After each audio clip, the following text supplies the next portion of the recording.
You're welcome to today's broadcast. Sure Destiny TV, reaching people and touching lives.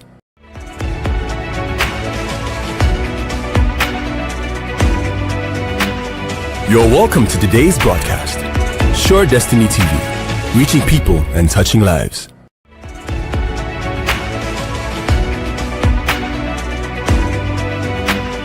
You're welcome to today's broadcast. Sure Destiny TV, reaching people and touching lives.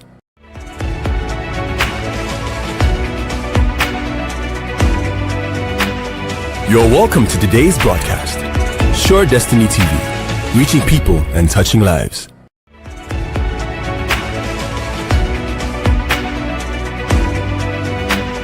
You're welcome to today's broadcast. Sure Destiny TV, reaching people and touching lives. You're welcome everyone. Thank you for joining. Let me know where you're watching from. Put it in the comment section. Let's know where you are watching us from. Thank you very much for joining us. Thank you. Let me know where you're watching us from. Very soon, Dr. Mo will be coming in. Dr. Moses Paul reveals Obi's plans for 2027. The coalition on sitting Tinubu in 2027, Labour Party's future, El-Rufai versus Tinubu's fight, what's Amechi up to, and many other issues we'll be discussing. So please share the link. If you're on Facebook watching, share the link and also like my page there. And if you're watching on YouTube, please, if you have not subscribed, go ahead and subscribe, and also share it to different groups, as many groups as possible. Go ahead and share them. It's going to be a wonderful broadcast. I'm telling you, at a point, we'll allow some people to ask questions. You can ask your questions on the comment section. And if we have a chance, some people may allow them to come in. So thank you very much. As we prepare to receive, to welcome Dr. Mo, there are a few short songs I want to play. 2023, was it 2023 or last year, 2024? I wrote a song that I want to just play, and that's a revolution song. And I want to just play that. Let's see. Okay. This nation is ready for a revolution. So much crying and mourning and gnashing of teeth. People suffering and dying in the land of plenty, singing out, we need a revolution to birth a new nation, united as one people to stop this. We need a revolution. We need a revolution to birth a new nation, united as one people to stop this Revolution. evil. I say living in a nation blessed with plenty. Why should there be so many living in penury? Our nation deserves better leaders than these political scavengers running our nation down the cliff. Full of trickery, full of bribery, not for forgery, masters of perjury. I say political charlatans full of greed, watching their people daily bleed, while they waste our nation's treasures on their pleasure. So much crying and mourning and gnashing of teeth, people suffering and dying in the land of plenty, singing out, we need a revolution to birth a new nation, united as one people to stop this evil. We need a revolution. We need a revolution.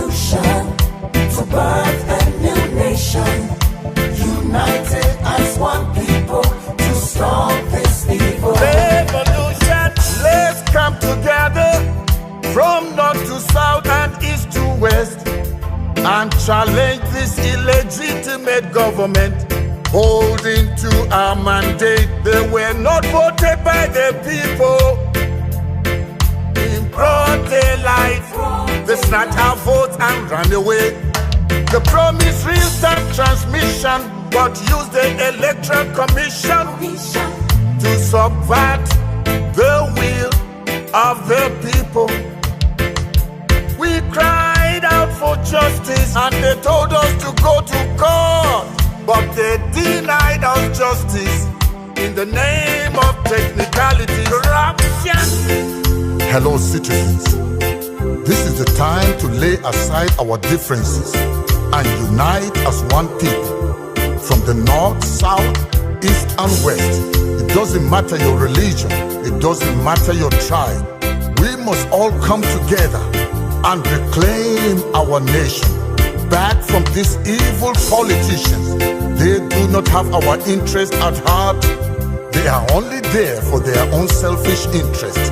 If we do not rise now and reclaim our nation from them, we will have no more nation left. So now is the time for a revolution. We need a revolution to birth a new nation, united as one people to stop this evil. Now is the time. We need a revolution to birth a new nation, united as one people to stop this evil. We need a revolution to birth a new nation, united as one people to stop this evil. Enough of the bribery. We need a revolution to birth a new nation, united as one people to stop this evil. We need a revolution to birth a new nation. No more bribery. United as one No more people corruption. to stop this evil. Ooh, yeah. We need a revolution to birth a new nation. No more corruption. United as one people to stop. We need a revolution. Thank you, everyone. Thank you. Okay, Dr. Mo, you can come in. Understand he's backstage. I'm trying to see him.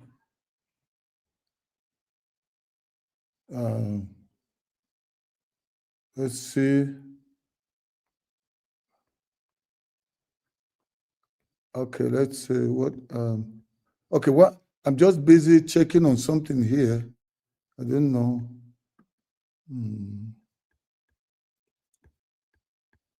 Dr. Mo. Okay, let me just get this song playing while I'm trying to sort out something. Thank you. Please share the link. Wherever you're watching, go ahead and share the link. Please share the link. If you're watching on Facebook, YouTube, go ahead and share. So just listen to Idris' song while I'm busy sorting out something. As protest. There were young people who were protesting for justice, for freedom, and for democracy. Any young protester in Nigeria today learn from you, because you were the father of protest in Nigeria. Do something about it. Give them the freedom. You taught us, you funded us to stand up and fight, so they are your children and your grandchildren. Give them the pardon. Thank you and God bless.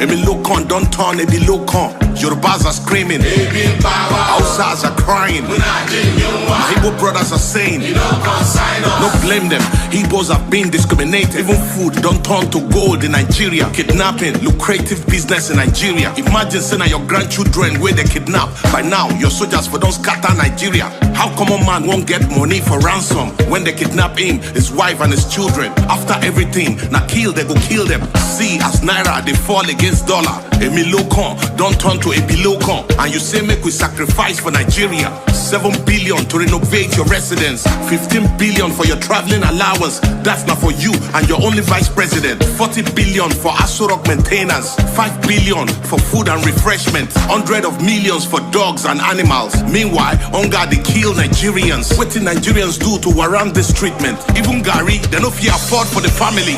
Tinubu government blame Buhari. Buhari government blame Jonathan. Hunger day, people they die. This one don't pass jaga jaga. Oh. Emi logo, OTD, Emi logo, Baba, Emi logo, Edaku, Emi power. Emi logo, OTD, Emi logo, Baba, Emi logo, Edaku, Ojeti wo. Tinubu was APC party leader during Mr. Buhari Jaga Jaga government. Why didn't you help Buhari to solve the problem? Debt under Buhari, 77 trillion. No proof of any positive transformation. Unborn children ain't go pay for this evil. You know, say Buhari was incompetent, but you still bring him to destroy Nigeria. Paddy government, now you are the president. Since Buhari don't destroy Nigeria, I hope say you go free bring him to judgment. Emefiele printed 23 trillion within 8 years under Buhari government. $6 million for election observers. They say somebody forged Buhari's signature. Now lie, Buhari signed that document, period. Where our refineries, where una promise to fix. I've been a Dangote refineries would they depend on how much una don't make from removal of subsidies. Since una don't they sell fuel for 600 per litre. People they sell their properties to feed their families. Meanwhile, you and your cronies they buy more properties. Shout out to Labour chairman, una well done. If the government say they no fit pay 65k, then make the pay Senator and Rep 65k. Make all of us they enjoy the suffering and smiling. What you give is what you deserve. Ojoro no day. Free Nnamdi Kanu. Shout out to very black dark man. Where our daddy, Pastor Adeboye. During good luck, Jonathan, your voice was so loud. You even vow to stage a 1 million march. Hunger and hardship under Tinubu government. You say Nigeria gets spiritual problem. Baba, we need your 1 million disciples to protest against President Tinubu government. Just the way you protest against President Jonathan. Daddy, I be leg don't depend your disciples. Fact. This is a very big hypocrisy. It's time for you to speak the truth to power. Because hunger won't kill Nigerians. Tinubu government blame Buhari. Buhari government blame Jonathan. Hunger day, people they die. This one don't pass jaga jaga. Oh. Emi logo, OTD, Emi logo, Baba, Emi logo, Edaku, Emi power. Emi logo, OTD, Emi logo, Baba, Emi logo, Edaku, Ojeti wo.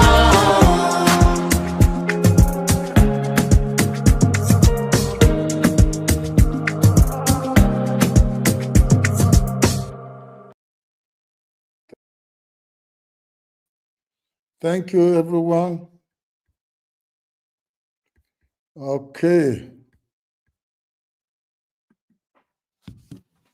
I'm trying to get Dr. Mo. He was backstage. Let's see if we can get him on. Hello, are you guys hearing me? Let me know if you're hearing me. Please go ahead and share. Dr. Mo, I can't see you here. Let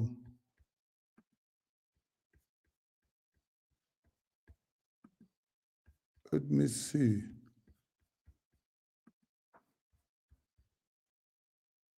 Dr. Mo?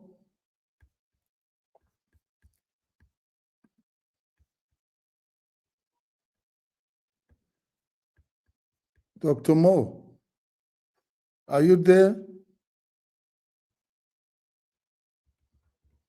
Hello, hello, hello, Dr. Mo.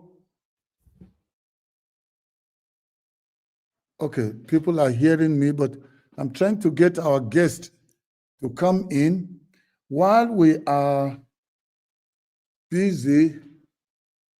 Let me know where you're watching us from, where you're watching, where you have joined us from, please. And go ahead and share the link with as many people as you can. Thank you. Thank you for joining. Thank you for joining. I don't know if Dr. Mo is having issues with coming in. Let me see if I can get him.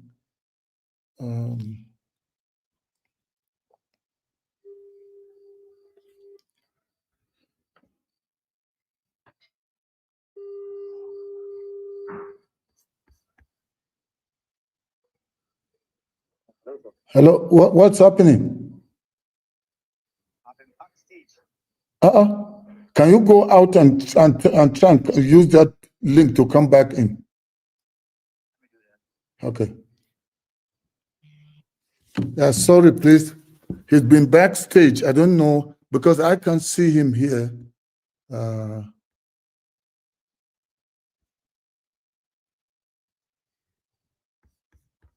Let me see. What am I?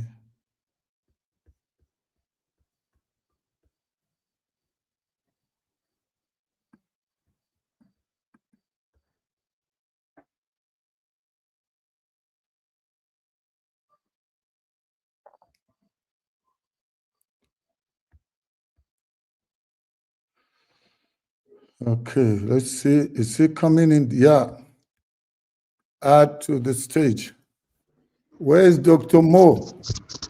I am here live and direct. Can you hear me, sir? Sorry. I'm very sorry, man. Let's see. Where are you?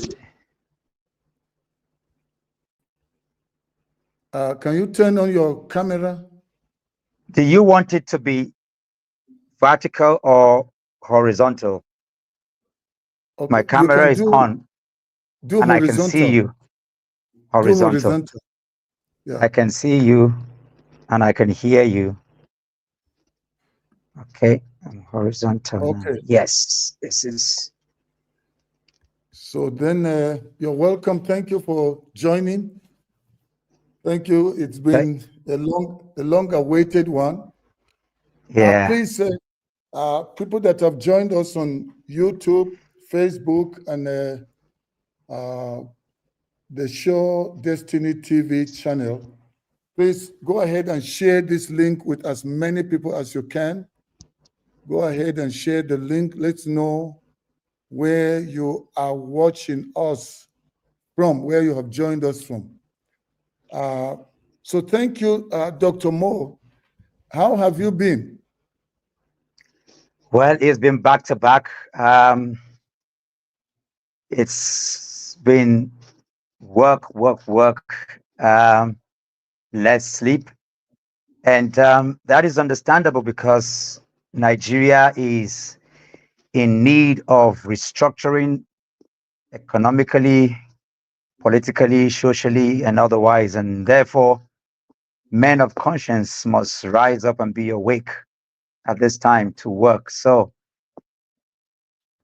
I consider all of this part of where and how I have been. Okay, great. So you've been all over with Mr. Peter Obi. You were even in London. And how was it? How has it? Was it London where they were playing the match between what's their name? Jamaica and Nigeria. Yes, that's a picture I took right there. Okay. Yes, that was in Brentford in the UK.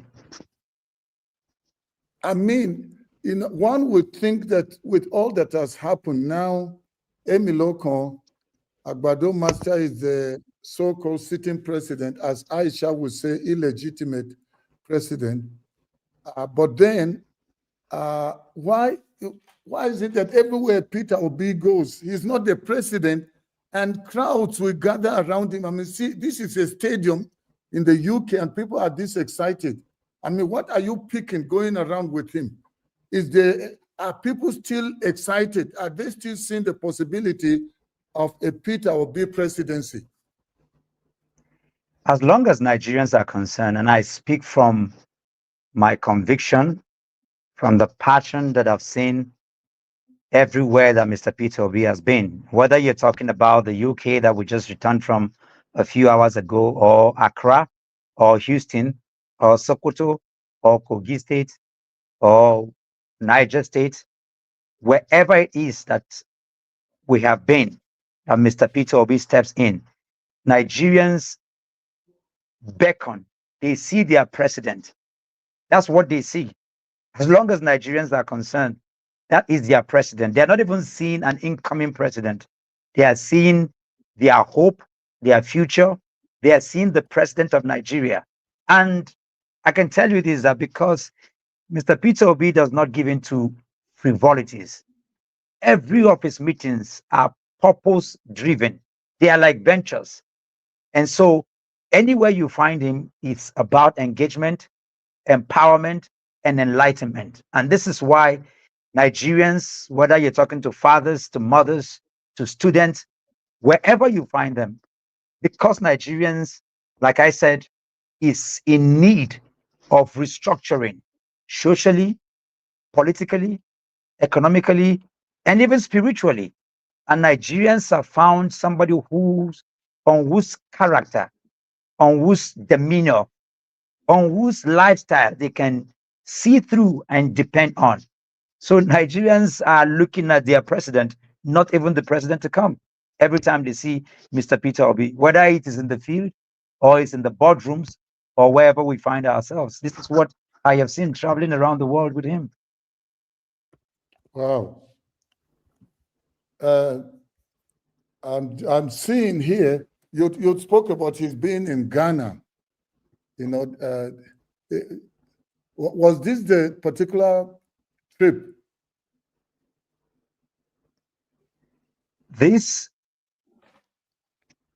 can you hear me? You know, I see him here with the Ariga now, what's her name? And then the person from Dr. That's Dr. Arikana Shibonharekwa and Professor Patrice Lumumba.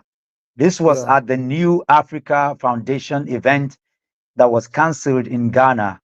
That place right there was where we had the media chat, which I conducted, and it was a fire chat where they spoke to hearts and mind. And if I recall very clearly, in that room, the young people across board, there were at least 18,000 young Ghanaians in the field waiting to receive this gentleman and woman of Africa.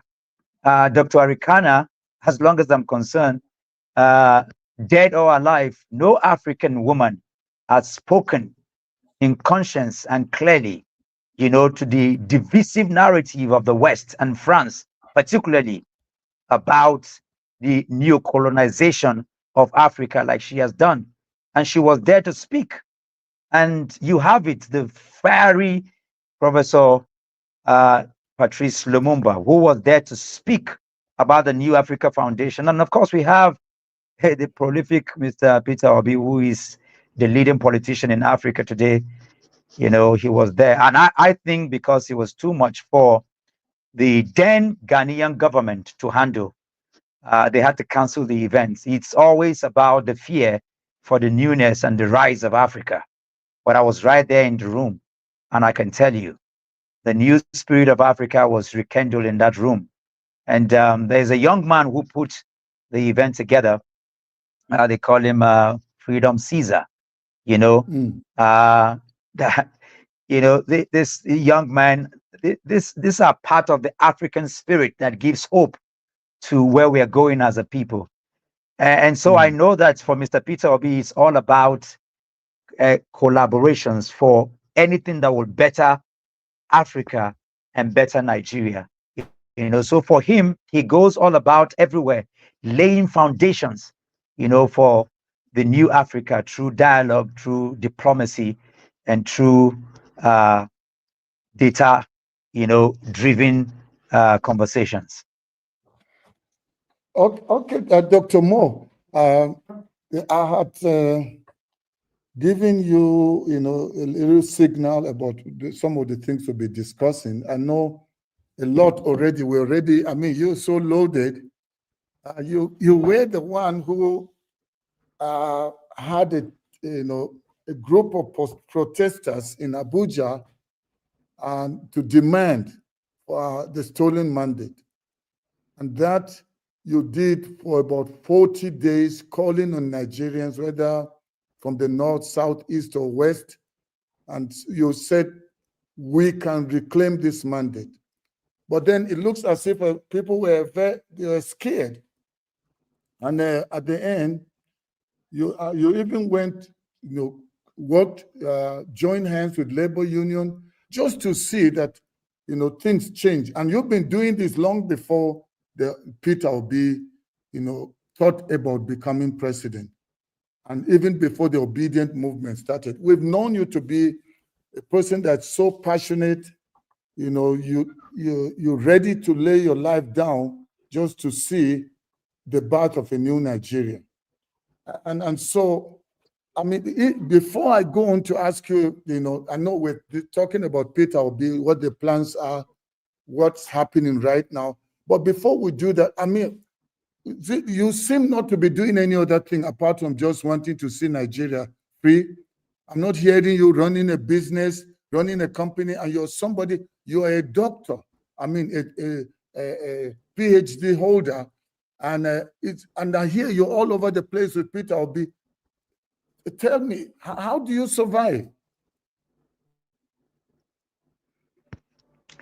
I mean, it's I know. Sorry, I know I'm being personal here, but it's important we know this Peter Obi spokesman, this forerunner, when many people after the stolen mandate, they kind of got tired. They're saying, what else? No matter what we do, they're going to steal the mandate. So they've just given up. But you seem to be all over the place. What's giving you this energy, and why are you doing what you're doing? Giving up is dead. I mean, I've had the privilege to be, every time I go to the US, I spend time in the Martin Luther King Center. I'm a student of the civil rights movement.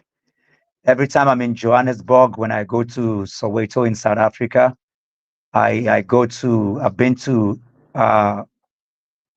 Nelson Mandela's Square, I've been to the house.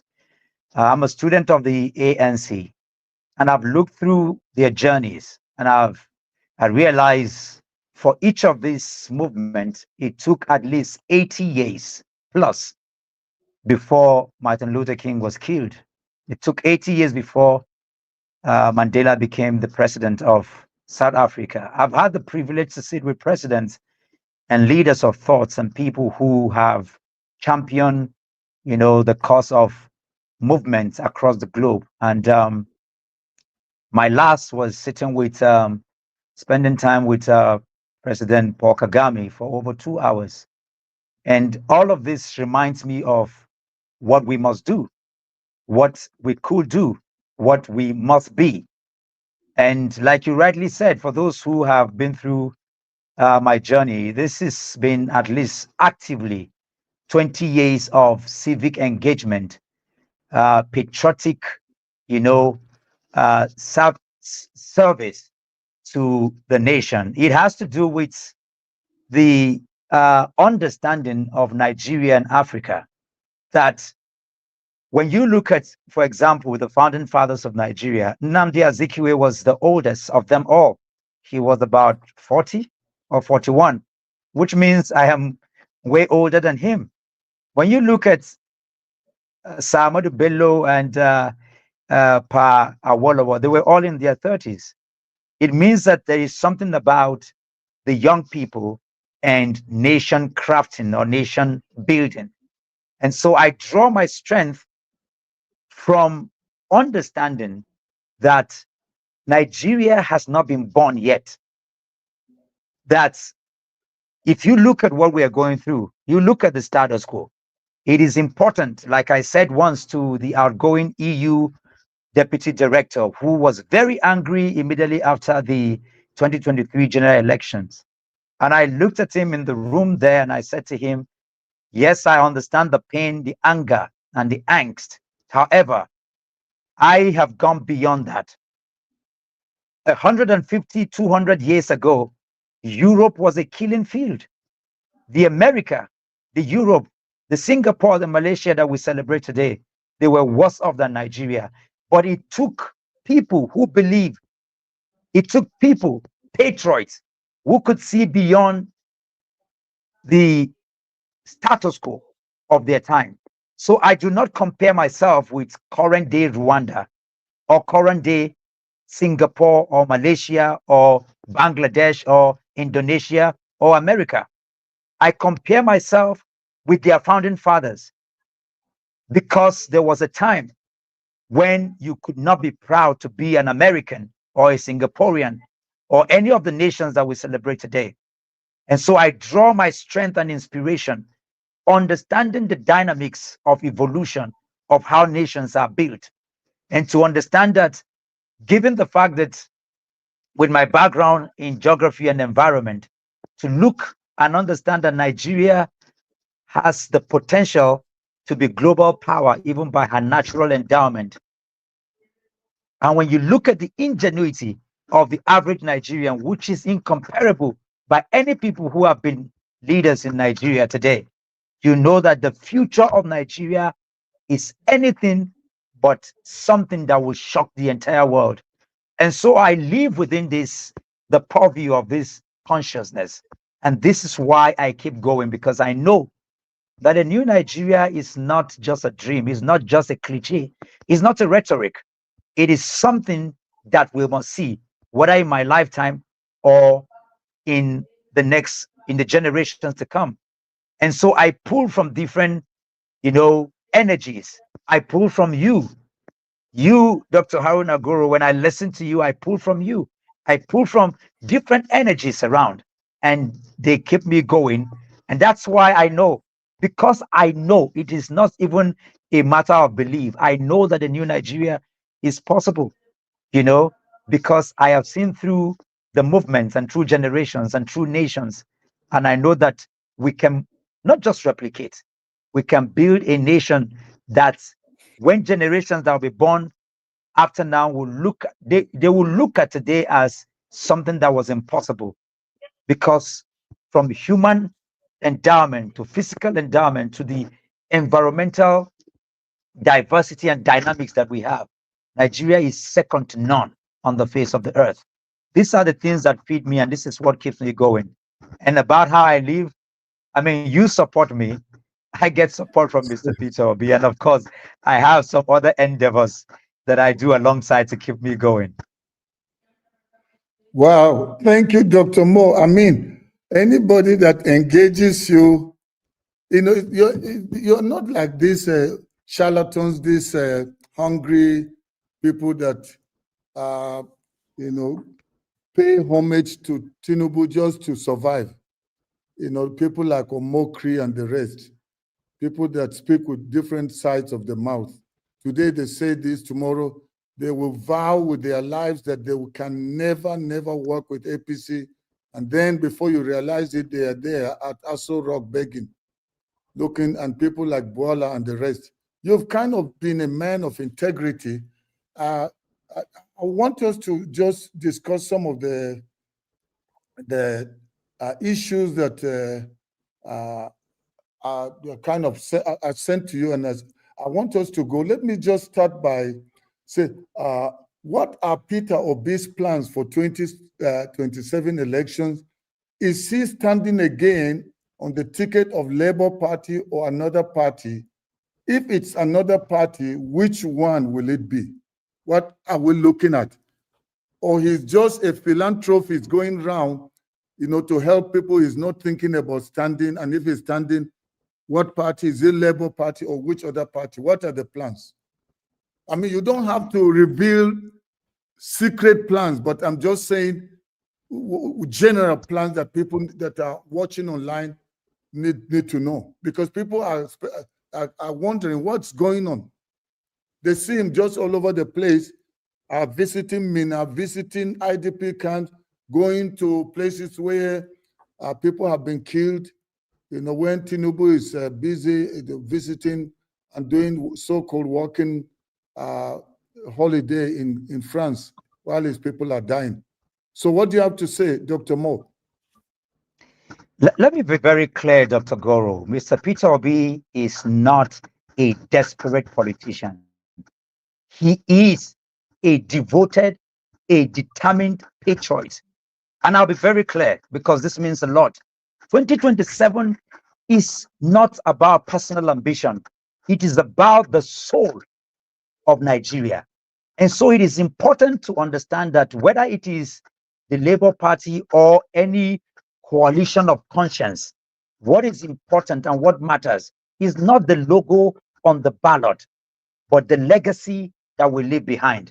And I can tell you without mincing words that it's important that we speak clearly, without fear and without contradiction. Mr. Peter Obi is not backing down.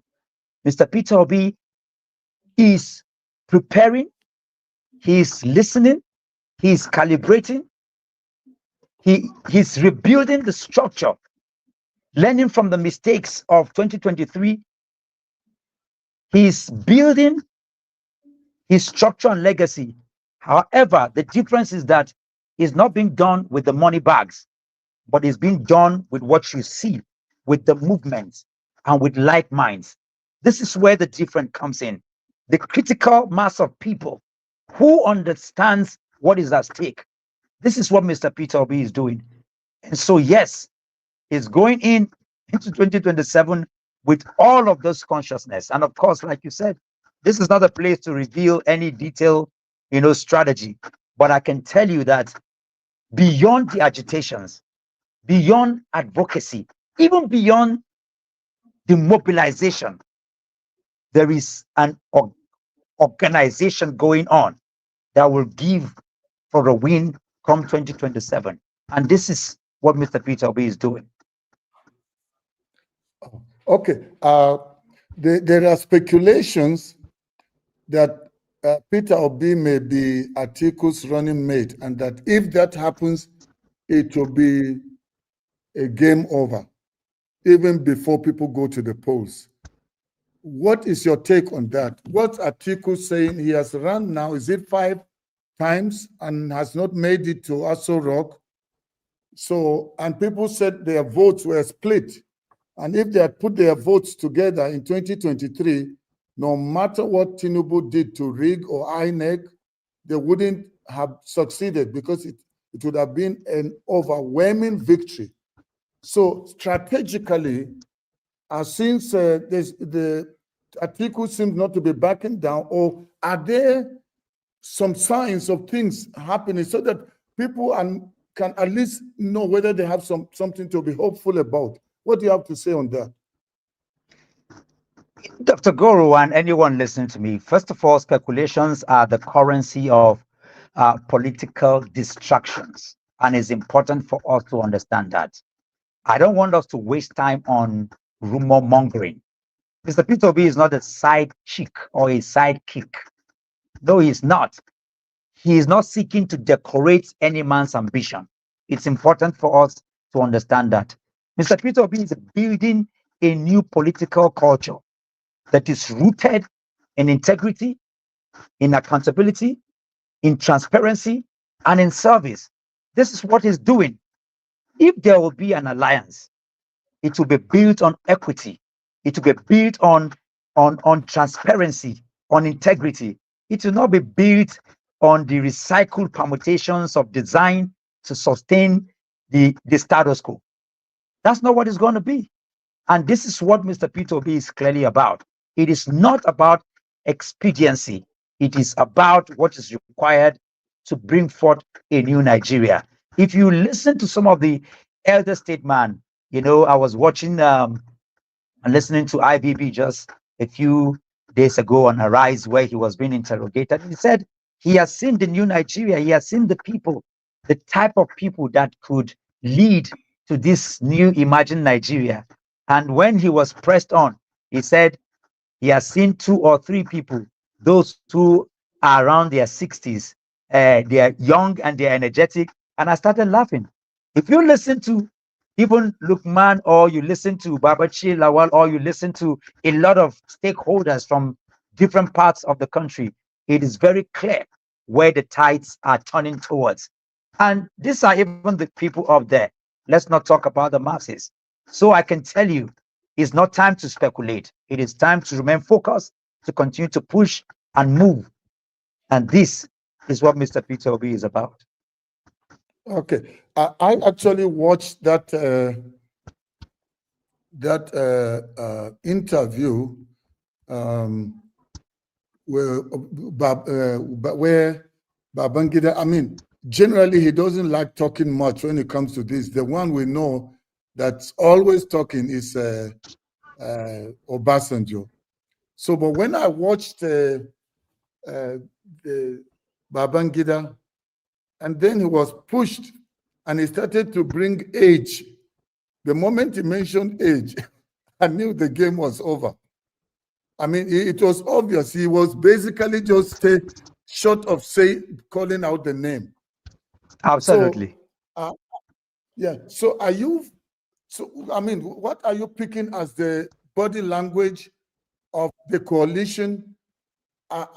Is there any sign that some of them may be behind Atiku? Because generally in previous times when they get to the primaries or whatever, generally it's money that speaks.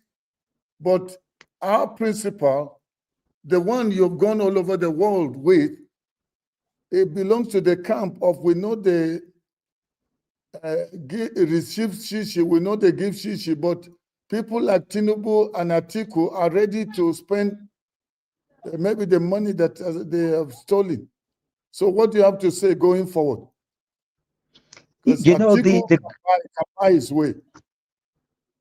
The good thing with this particular season that we are right now in Nigeria is the fact that everyone, even those who have stolen, the criminals and the thieves are very much afraid.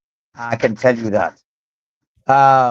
There comes a time in the cycle of a nation where even the wicked people, it's like if you find out, fathers and mothers who are very immoral, they don't want that to be replicated in the life of their children. And so we are in a season in Nigeria right now where these people actually are seeking, they are hoping for a turnaround. They are looking and hoping that Nigeria will get it right. And you can see from their body languages, because they understand one thing, that when anarchy hits the street, when a fire catches a forest, the Iroko will not stand and say, I am Iroko, I am not going to fall. When a house is burning, it doesn't matter how strong any individual element or implement is, the whole house will go down. And Nigeria is at the precipice. And they understand that should anything go wrong, even they themselves will not be spared. And so it is why I know, and there are two prongs of people. Some people are very quick when they see Mr. Peter Obi, talking or having conversations, or across party lines, across civil society lines, going to diaspora, talking to all kinds of people. They make quick conclusions, to say that, oh, he's going to be this or he's going to be that. The second category of people are those who are paid machineries. They are agents of divisive narrative. That is their job. And so they quickly jump into things. But I can tell you, as the trajectory progresses, politics is about time. Like they will say, 24-hour is a long time when it comes to politics. I can assure you that everything that is happening is going on very fine. Yes, there is fear and permutations for those who do not understand how politics works. But you can see from the body languages and the conversations, and I can tell you that some of the most unsurmountable, in quotes, looking stuff, when the time comes, they're going to give way. And so I want to encourage people today that they should just brace up. This flight will not be without turbulence, but one thing is certain: Mr. Peter Obi is going to land safely. Thank you, Dr. Mo. Now, what's going on with El-Rufai? El-Rufai was one of the main, advocates for a Tinubu presidency. He got the Northern elders. He pushed and pushed to make sure Tinubu, he threw his weight behind Tinubu. But what's going on that suddenly he has turned against Tinubu and is now almost it's almost the one that is pushing and calling for this one-time presidency of Tinubu and is part of the coalition. What's going on? People are saying you can never trust El-Rufai. So has he changed or what's going on? And I see Peter will be with him. And so people want to know. Well, you see, a new Nigeria requires a united front. And yes, conversations are happening, like I said, across party, across civil society lines, across certain individuals that, we might not like. Yes, in the diaspora, in everywhere. Mr. Peter Obi actually is not desperate to lead any coalition, but he's determined to be a part of a credible one. And so even regarding Malan Nasru El-Rufai, I believe that every Nigerian who believes in restructuring and reform has a role to play, regardless of how he is perceived. But it is important that we are vigilant. Not all coalitions are built to liberate. I agree. Some are designed to dilute. So we must interrogate motives and not just names. These are very important indicators and indices, that we must guide as we move. But it's important to understand that we must dialogue, we must interface with the good, the bad, the ugly, because a new Nigeria will require a concerted effort of a united front. Thank you, Doctor. Just before we finish, I'm going to allow some questions from people on from the comment section, and maybe bring in the 2 or 3 people to the screen so that they can ask you a few questions. But then, knowing how corrupt the history and of how Tinubu, he believes in buying his way, and then the challenge with INEC and the judiciary or the judicial system of Nigeria. So with all the effort of wanting to see change, people are asking, Nigerians are asking, the obedience are asking, that how are we sure we're not going to have a repeat of 2023, that after all the hard work, the million-man marches, and people going out to vote, but then they use the courts, use INEC to steal the election? How are we sure things will be different? Well, I hear people talking about the electoral reform. Will the Senate or will the legislators agree to pass it? And if they do pass it, will Tinubu agree to sign the bill? So what's going on? Because people want to know that, are we not wasting our time knowing that how corrupt these people are? So what hope will you give to people? Because you've been, in the secret chambers where some of these things are being discussed. I really want us to speak without fear. I understand that the Nigerian state, as it is presently constituted, is a captured one. There is no doubt. In every aspect, Nigeria is a captured territory as we speak right now.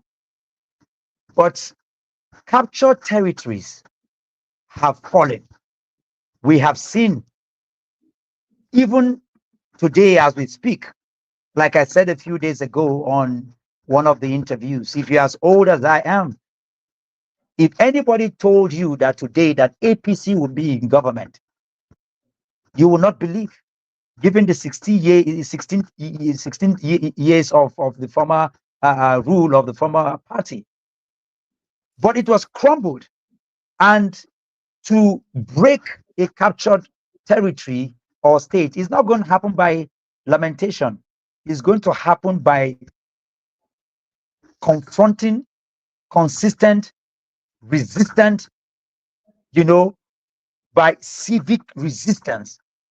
I believe and I know that Tinubu can be he'll be unseated, can be unseated. But it's not going to happen by playing to the gallery. We will change the rules. And that's why I know that beyond electoral reform, beyond mass mobilization, by sustained pressure of both local and international systems, we can defeat this captured regime. The obedient movement did not happen by fluke. It is an awakening of a generation. When you look at the tides from the NSAS to the pressure that has been before then, you will understand that when a people rise up, I can tell you that when we unite as one voice to understand that it is Nigeria against these captured people, there is no rigging machinery that can silence us. And this is what I see that is going to happen.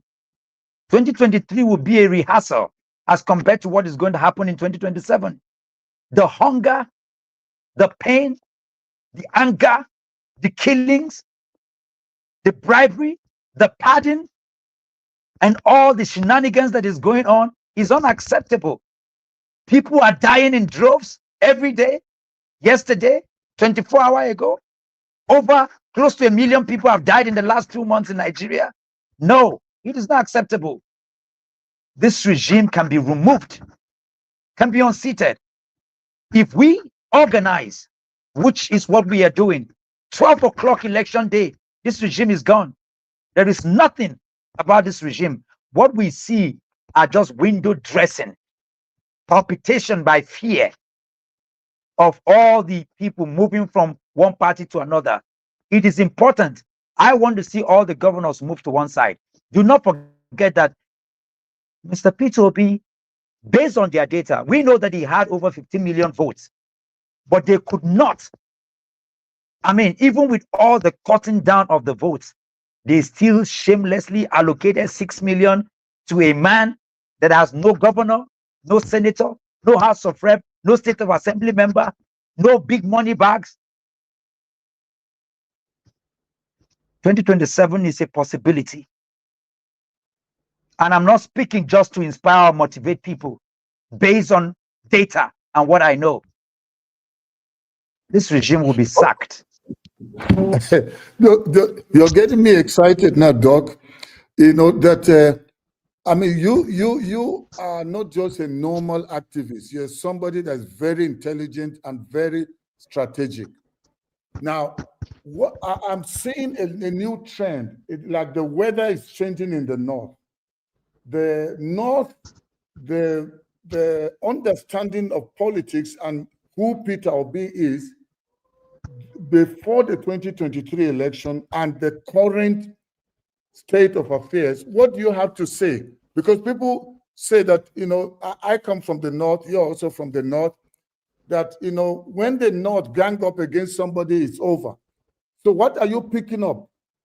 Because, I mean, we're sitting with a Muslim ticket, and so don't you think northerners will still kind of tilt towards, because the Shetima is there, and so they may be thinking one day he will become president, or have things changed?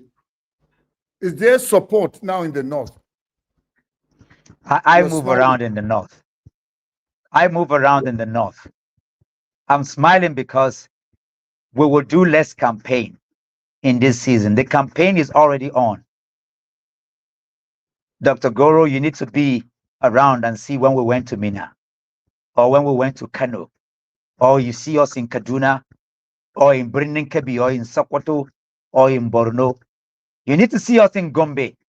You need to see us across the north and to see that for the first time, Islamic clerics, Christians, and pastors are joining forces together to understand that they have been hoodwinked by this elitist class that have weaponized religion and ethnicity. And it is clear right now that those who used and waged the religious card, the Muslim ticket, it is clear right now to the average northerner that no, religion is a personal thing, that you cannot use religion to deceive us anymore. They can see very clearly. And so that's why I'm laughing. You should go to the north, come to the north and see what's going on. I just told you. What else do you need to know? The Hausas have risen up to say no. The different tribes in the north, many do not know that there are about over 300 to 400 tribes in northern Nigeria, and the data are coming out. When you listen to the people, they are understanding that the weaponization of politics, the division of even the north, when you look at the different parts of the north is not what it used to be anymore. It has been unbundled. And the weaponization of ethnicity, you know, before now, when you look at the north, what you see is just one monolithic north, where from Abuja up north, you think of what Hausa, or what they call the Hausa Fulani. That has been unbundled. All the tribes in the northern Nigeria are waking up and saying that we want an estate for which the legacy of our fathers are therein. And so the weaponization of that cannot work anymore. The middle belt, the north central are understanding that no, you cannot use religion against us anymore.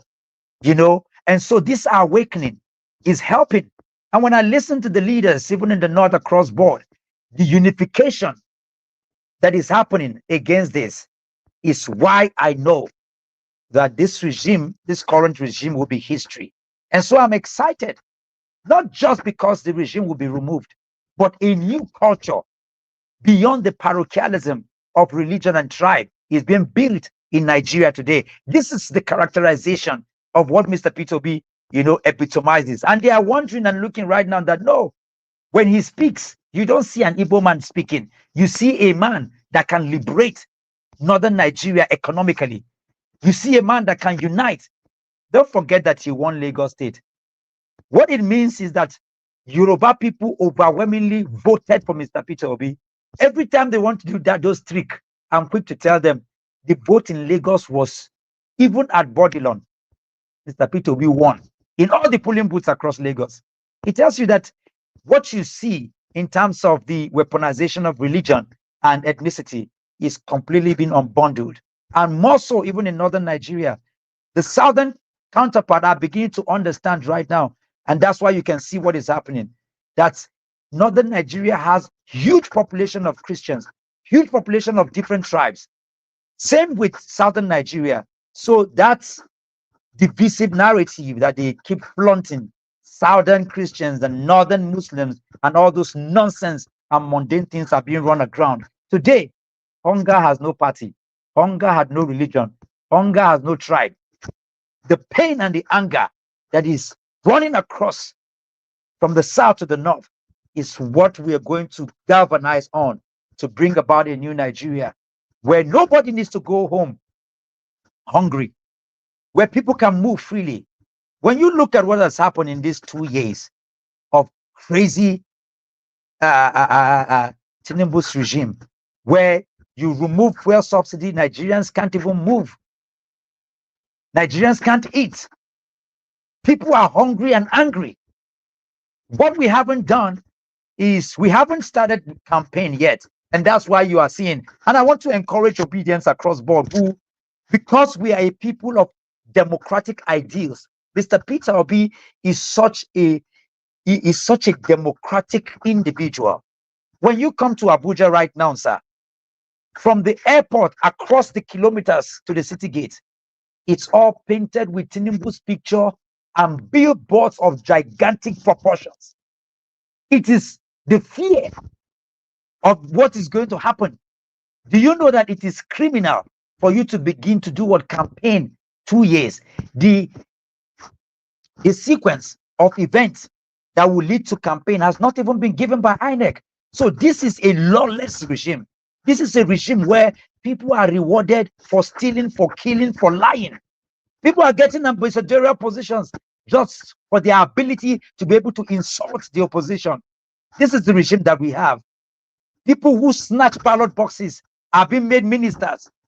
This is the regime that we have. They have started what? Campaigning, which is against the law. It's a lawless regime. That's why people can die right now and nobody is held to account. People steal. The military is indicted. Ministers are indicted over the killings and the shenanigans that are going through. But nobody is in court. Nobody is in jail. Nobody is losing their sleep because it is a lawless regime. This is what we are going to remove. This is a narrative. This is a campaign slogan that we have to, because we don't want a useless country. We don't want an anyhow country.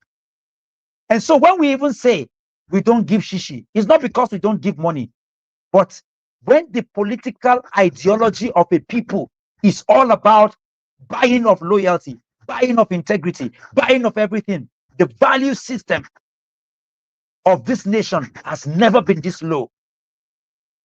It has never been this low.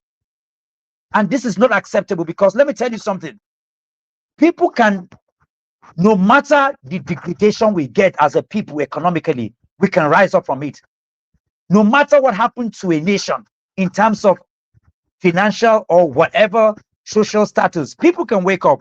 When a nation is run aground immorally, it will be very difficult for that nation to wake up. And this is the last straw that this regime is putting, on all of us, that we have become an immoral people without conscience.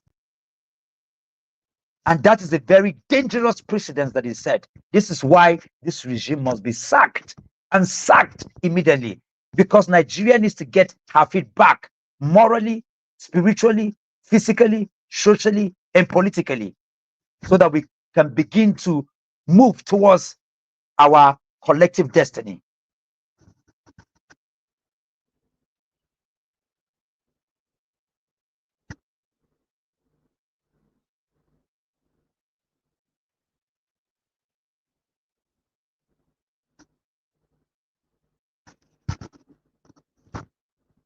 Can you hear me, sir?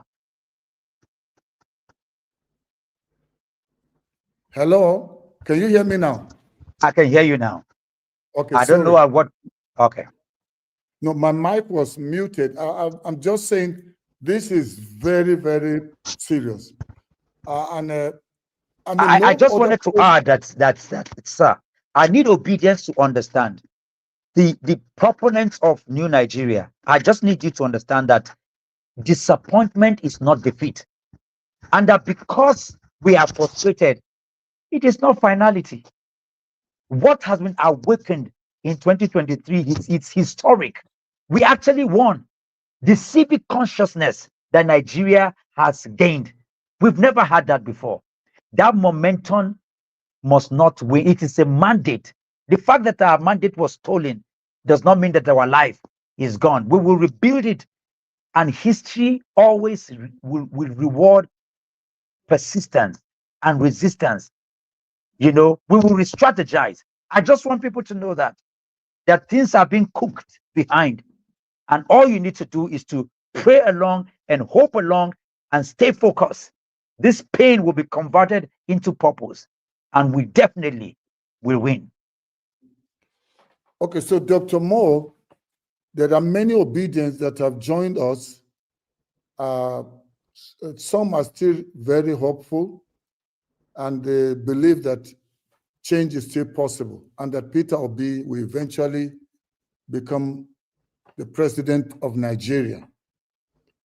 Strategically, going forward, would you advise the young people, especially the obedient, the way they came out in their millions on the street You led some of those marches. You were in the forefront.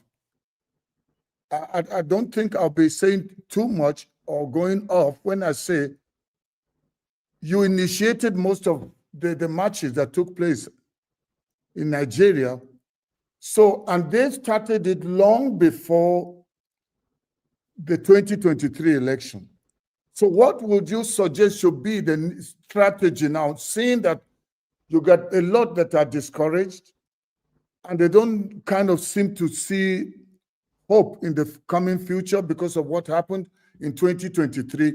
How can they rekindle that fire and even step up and do more than they did before 2023 election in creating awareness, going on the street without protest, but just creating, different million marches? And what are the other things that you would advise the obedience to do and other Nigerians going forward?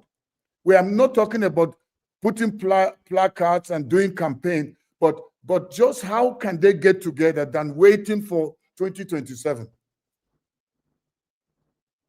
Thank you. This is a very important question, and we started off this conversation where I made, uh, very clear the fact that I am a student of the ANC movement and a student of the civil rights movement. It is important for those who want to see a new Nigeria and the obedience to understand that when it comes to nation building, it is not a 1 week journey. It is not a 1 month or a 1 year journey. It is a marathon.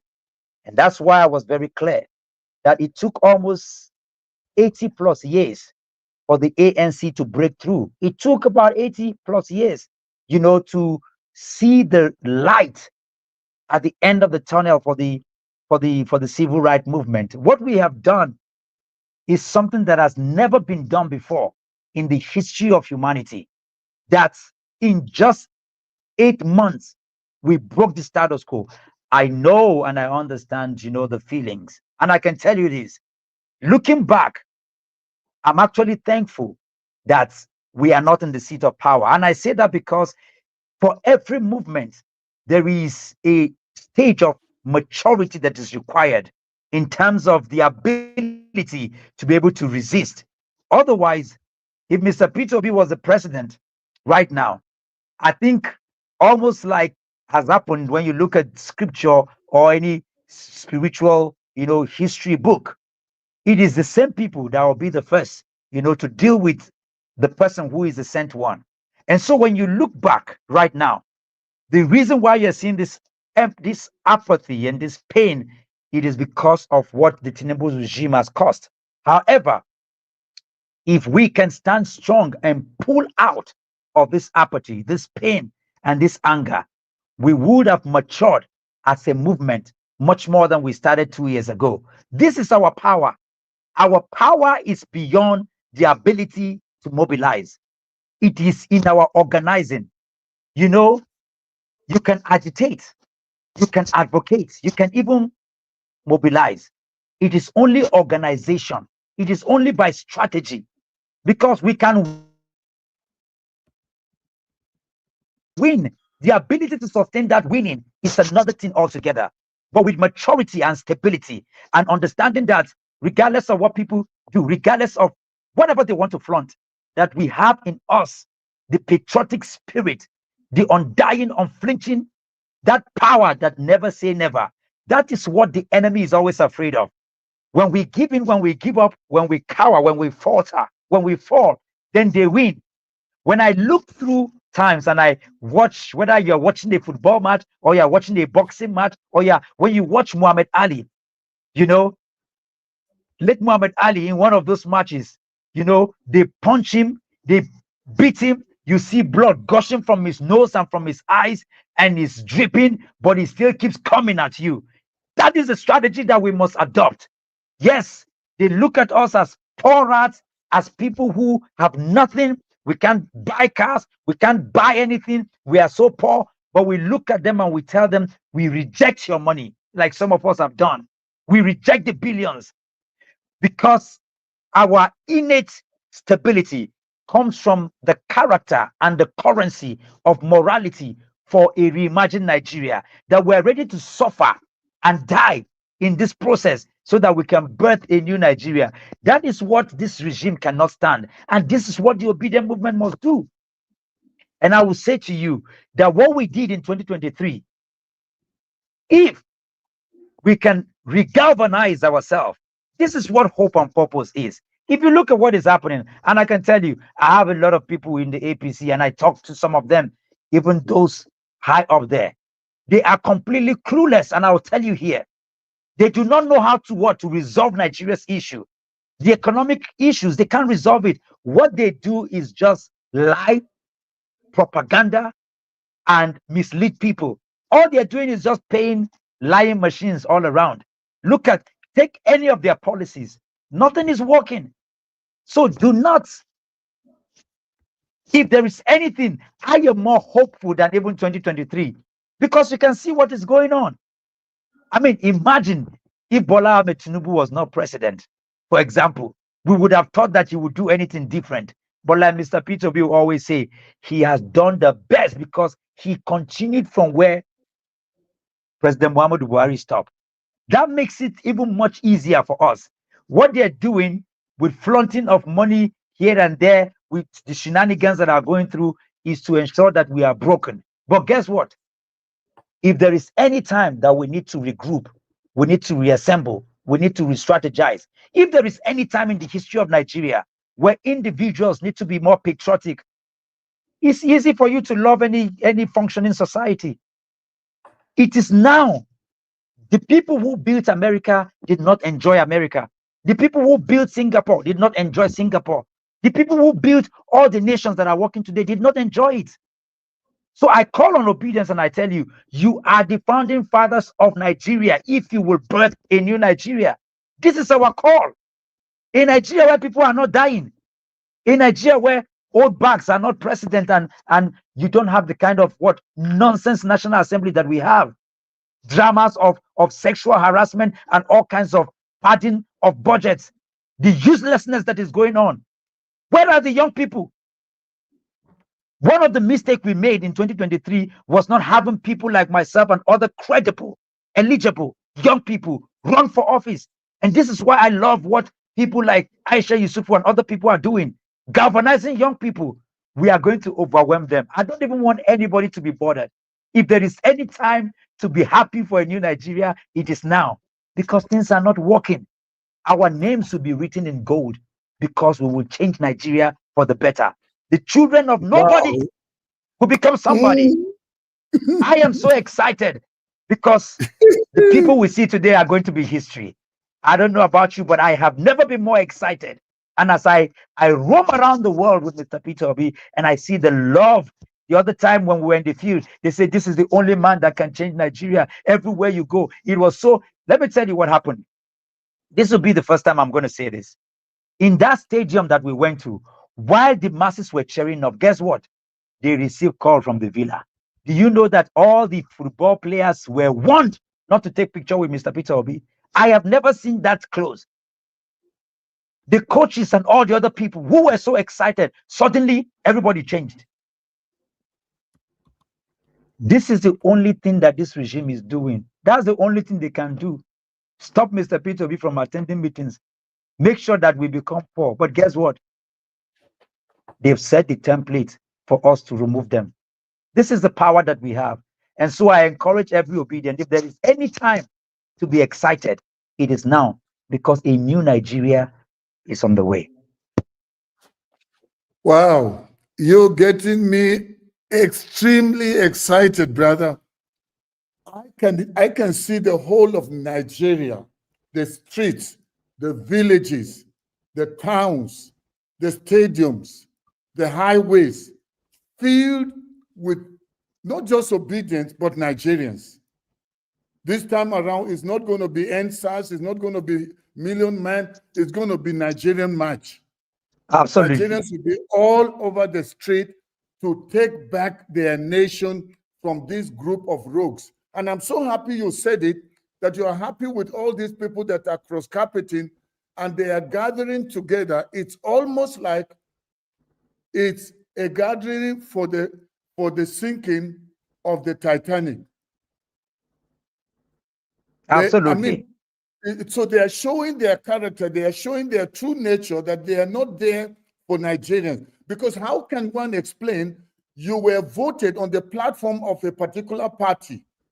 You are there to serve the interests of the people that elected you. Then suddenly you cross carpet and everybody is singing Emiloko. They're even using Christian choruses to sing Tinubu's name. That's how gullible, how wicked, how heartless and evil these people are. And that's why going forward, we can't afford to allow these people to go another term. It's got to be, as you said, by 12 noon, it should be over on the election day. So, but tell me, I'm going to bring in people here now so we can start wrapping up this. Tell me, how are we going to deal with the INEC situation? In fact, we were planning to do a broadcast tomorrow to the entire nation, because I'll tell you one thing. What this administration is doing right now, and I want all Nigerians to hear this. In the technology department of INEC, they are making changes as we speak right now, because they know that in a free and a fair election, they can never win.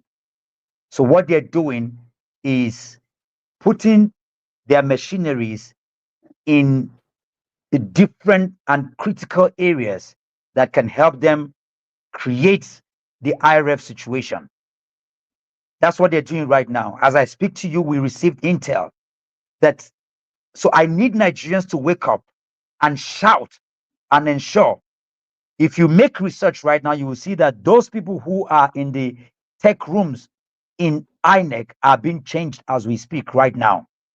And we will march, we will protest, we will ensure that we hold the government, the current government, accountable to that. We must stop them from ensuring that they do not destabilize the institutions. And while we do that, there are other things we are going to give to you as we go. But it is important that Obedient understand that this is not the time to lament, but this is time to wake up, like I'm saying. So tonight and tomorrow, make research and find out what is happening in INEC tech room right now, because I know and we receive intel that they are making changes right now. Because what we must do, yes, it is critical for us to have those electoral reform, but it goes beyond the electoral reform, because again, while it is critical, it is beyond that, because we are not without regulations. What these people do is to ensure that they do not obey that. And I will say to you that 2027 election is not going to be won in Aso Villa. It's not going to be won in the courtroom. 2023 7 election is going to be won right there in the field. The declarations will be made. Nigerians are going to come out in their droves. It's not going to be what they see, because Nigerians are tired. What people don't understand, it's because this is not the election. Yeah, and I say it to you because I am moving around and I can see the frustration. So it's important for us to understand that. What I can say is that as we move forward, we're going to be releasing certain strategies regarding the electoral reform. It is existential. Electoral reform is not an option. It is existential. And therefore, we must keep pushing, to ensure that the National Assembly does not compromise. When it comes to that, Bola Ahmed Tinubu is not our problem. It is the National Assembly. We must ensure that we follow them.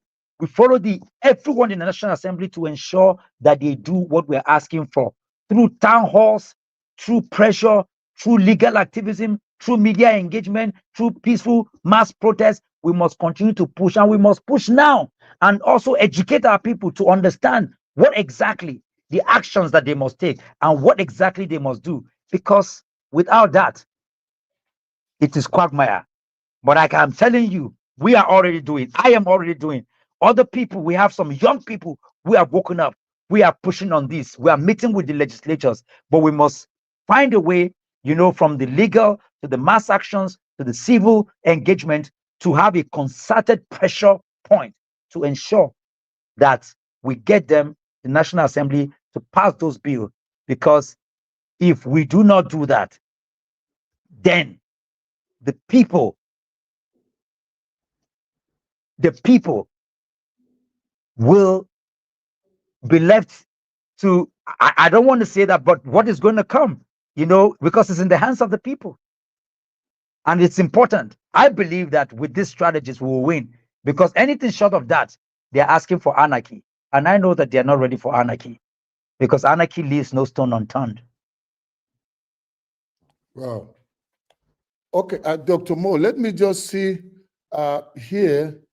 There's one Mr. Simon. Mr. Simon. Yes. Yeah. Where are you joining us from? I'm calling from the US. Okay. So, I mean, what do you have a question, or what do you want to say? Yes, please. Yes, please. Okay, go ahead. Just 2 minutes. I keep asking all this while that we are losing our members from the Labour Party. What is holding Peter Obi and the Obedient movement from departing from that party where Abure has refused to leave? Must we lose every of our members before we can get out of the Labour Party? That's my question, please. Thank you. Thank you. Doc. Thank you very much. In a few days from now, you're going to hear some good announcement as concerning the Labour Party.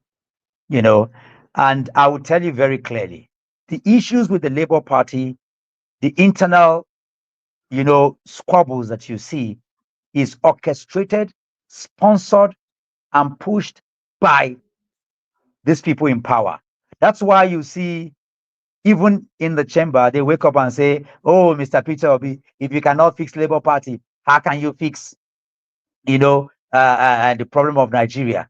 Because they have engineered, they are the ones plunging. So it's not about leaving the Labour Party. It's about fighting for it and ensuring that what is required to be done is done. And I can assure you that a lot of work has been put into it already. And in a few days from now, I didn't say weeks, a few days from now, you're going to hear the victory song. I can assure you that.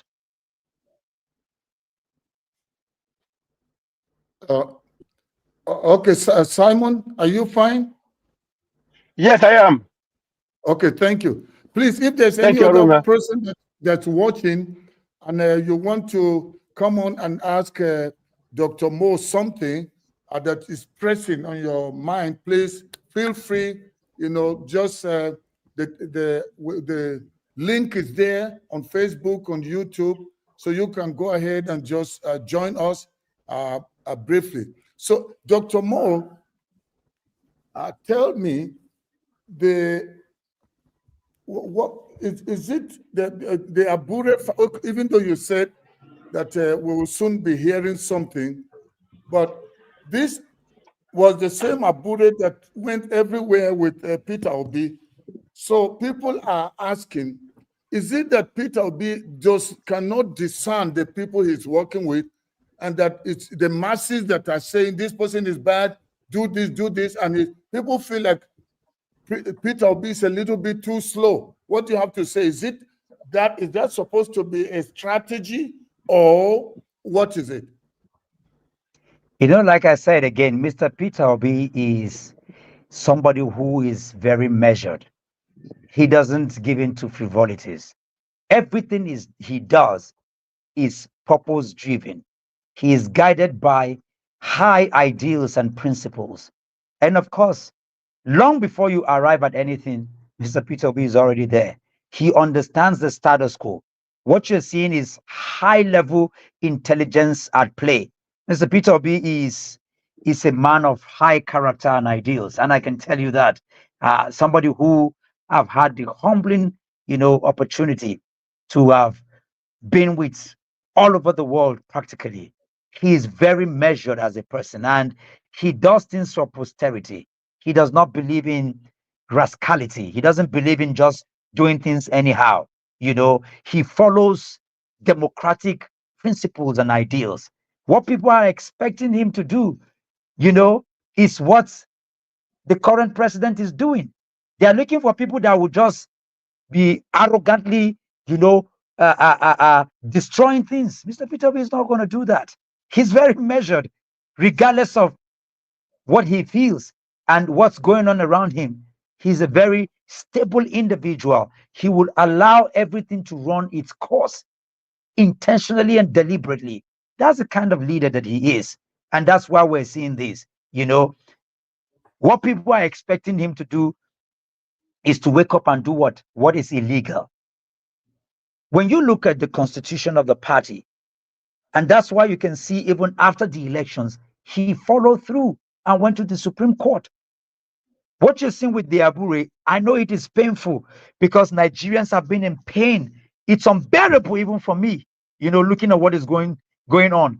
But because he's highly principled, do not forget that he was sacked twice as governor. He went through the process and came back and ensured that. And that's why we have all the out-of-the-box records that we have in Anambra State during his tenure and regime as governor. It is out of these principles of working that we saw all of that. What you're seeing is a man who is determined to follow through, however painful it is for him to follow through. That's what you're seeing. He will not give in to rascality. And I am on it with him 100%. It is painful, I understand, to see almost like you are seeing a house crumble and you're not doing anything about it. He's working on it day and night. And like I said, right on time, we are going to see, and everybody will understand the kind of man that we are following. It is not fluke. It is not by chance. It is by deliberate design. It is painful, but those are the kind of leaders that will make all the difference. This is why I know that Nigeria at the end of the day will be salvaged, because it is not by people who are moved by their emotions and just erratic behavior. People who just get up and overnight, they've removed subsidy. They wake up overnight. Look at where we are today. We want strong leaders, people that talk tough. Everybody talks tough. I'm talking tough. You get on TV, people are talking tough. But when it comes to doing tough is persistence. Doing tough is courage. Doing tough is staying. Is dealing with your enemies and staying by it, not losing your cool. That is who Mr. Peter Obi is. He might not talk tough, but he lives tough. For a man that, have you looked at his itinerary? A few hours ago, he was in Mina, at the epicenter of where over 200 people were dealt with by flood. Over 1,000 people have been displaced. He was there. He was there in Southern Kaduna. He was there in Kebbi. He was there in Sokoto. He's there all over the place. He's in the US. He's in the UK. He's there in Rome, moving around energetically, attending to issues and solving problems, dedicating his life to ensuring that the education of people, donating, and ensuring that people who need the funds the most get it. This is the kind of leader we need. So I don't want us to flip the coin, because in flipping the coin, what we're doing is that we're asking for a leader like Bola Ahmed Tinubu. And that's not what we want. That's serious. Well, the Effie, is it Effie or Effie?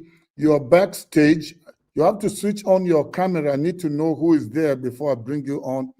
And please, if you've got any question, is that okay? Effie, okay. Okay. I don't want any Agbado master people here. Emi Loko. Please. Effie, where are you joining us from? I'm here in Atlanta, Georgia. Okay, so what's on? Do you have a question or what my head is spinning. Good afternoon, Dr. Haruna. I'm a very big fan of you. I mean, when I mean a very big fan, a very big fan. Dr. Mo, good afternoon. My Good head is afternoon, ma'am. spinning. My head is spinning. When I say my head is spinning, my head is spinning. Sometimes I don't want to hear anything about Nigeria now. I'm so much focused on listening. I'm sorry. I'm so much focused on listening to what is happening in Burkina Faso. That's, if you know me very well on social media, that's what I would say gives me joy in terms of when it comes to politics. But I still love my country, Nigeria. I love my country dearly. But this issue of the kind of politics that is being played in that country, sometimes, you begin to wonder whether there is hope for us. But listening to you a little bit, Dr. Moore, I'm like, okay, maybe. But the question is this. I'm still confused on why we are still struggling with the opposition. I'm still confused on why Atiku Abubakar refused to give up on power. Because even if he runs, unfortunately, he's still going to win. You can't tell me otherwise. So my question, why can't they rally around, Peter Obi? And the reason why Peter Obi lost this, first of all, Peter Obi did not lose the election of 2023. Let's understand that. We all know that the election was rigged. But what I'm trying to say is that, and Atiku contesting, it even made it more difficult and more clearer on why they rigged the election. So my question is this: what are the opposition leaders doing? Why can't they come together as one party? I know Peter Obi said that he's going to contest under, LP, which is another anger, again, I don't even want to go, but that's what he wants to do with everything going on with Aburo and his, nonsense people. Why can't they all come together? Why can't El-Rufai? I'm not a fan of El-Rufai, but we know where we are now with all these things going on. Atiku and the rest of them. Why can't they, support this man, to win this election? Why is it all of them, Amechi, they all want to be president? That is what I'm still trying to understand. And can you explain to me why? Thank you. Your frustration, your anger is a shared one.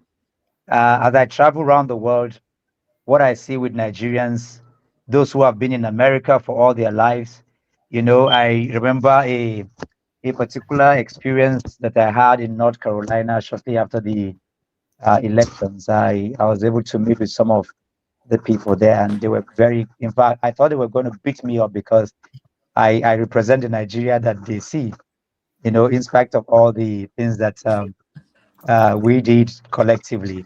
But that's the beauty of Nigeria. When you meet a Nigerian in Hong Kong, in Australia, in Burkina Faso, in the US or in the UK, there is something about us that is so beautiful. We never forget home, where only the desperation, the anger is palpable. Yes, because some of us left home with the hope to come back, and some of us have been praying. And I know that when Mr. Peter Obi comes in as president, there are over 10,000 Nigerians, multi-trillionaires and billionaires that will come into the country right away. Nigeria will have no need to borrow one dime from any sovereign nation, from anywhere at all in the world. Nigerians have money all over the world that they will bring back to come and build our home. That I know for a fact is what is going to happen. And that's why I know that Mr. Peter Obi is coming. But let me clarify something you said, because like I told you, what is happening right now is that a lot of people have been paid. Even this conversation that I'm going to do right now, what I'm going to say, they will still go and twist it. When you go out tomorrow and you hear what they will talk about this podcast, you will not believe it. They have been paid to ensure that our messaging does not go out. Mr. Peter Obi was in a youth program in Abuja that I accompanied him to. And they asked him a question: where are you today? We are confused, sir. And he said, I am in the Labour Party. And if they are going to do an election today, I will run under the Labour Party. Mr. Peter Obi never said that he will run in 2027 under the Labour Party. Okay. I'm sure you are shocked listening to me. He never said so. Okay. But the proponent, these evil machines among us, this paid agent and evil satanic, agent, quickly went all over the place to parade that news. If he's going to run under the Labour Party, why is he participating in coalition meetings? Mr. Peter Obi is talking to everybody. He made it very clear, and I said it here. He is engaging. He has said it over and over again that he will be part of a coalition that is prepared to not just to seize power, but any coalition that will bring a new Nigeria, that will bring security, that will bring food to the people, that will capture power for the sake of the everyday Nigerians, for their education and for their health. He will be there with them. Okay. That is what he said. And even as I clarified it here today, you need to watch the Arise News, where I just finished clarifying. And immediately I finished, the anchor still repeated that Mr. Peter Obi will run under the Labour Party. Okay. So I need you, and I need Nigerians to be very strong, because this is where we are. The battle for the soul of Nigeria is not going to happen just in one fluke. I need you to know that it is the journey of our life, and we must keep passing the baton of this doggedity from generation to generation. There is no place. There is no, we can't even relent, because we understand and we can see the future.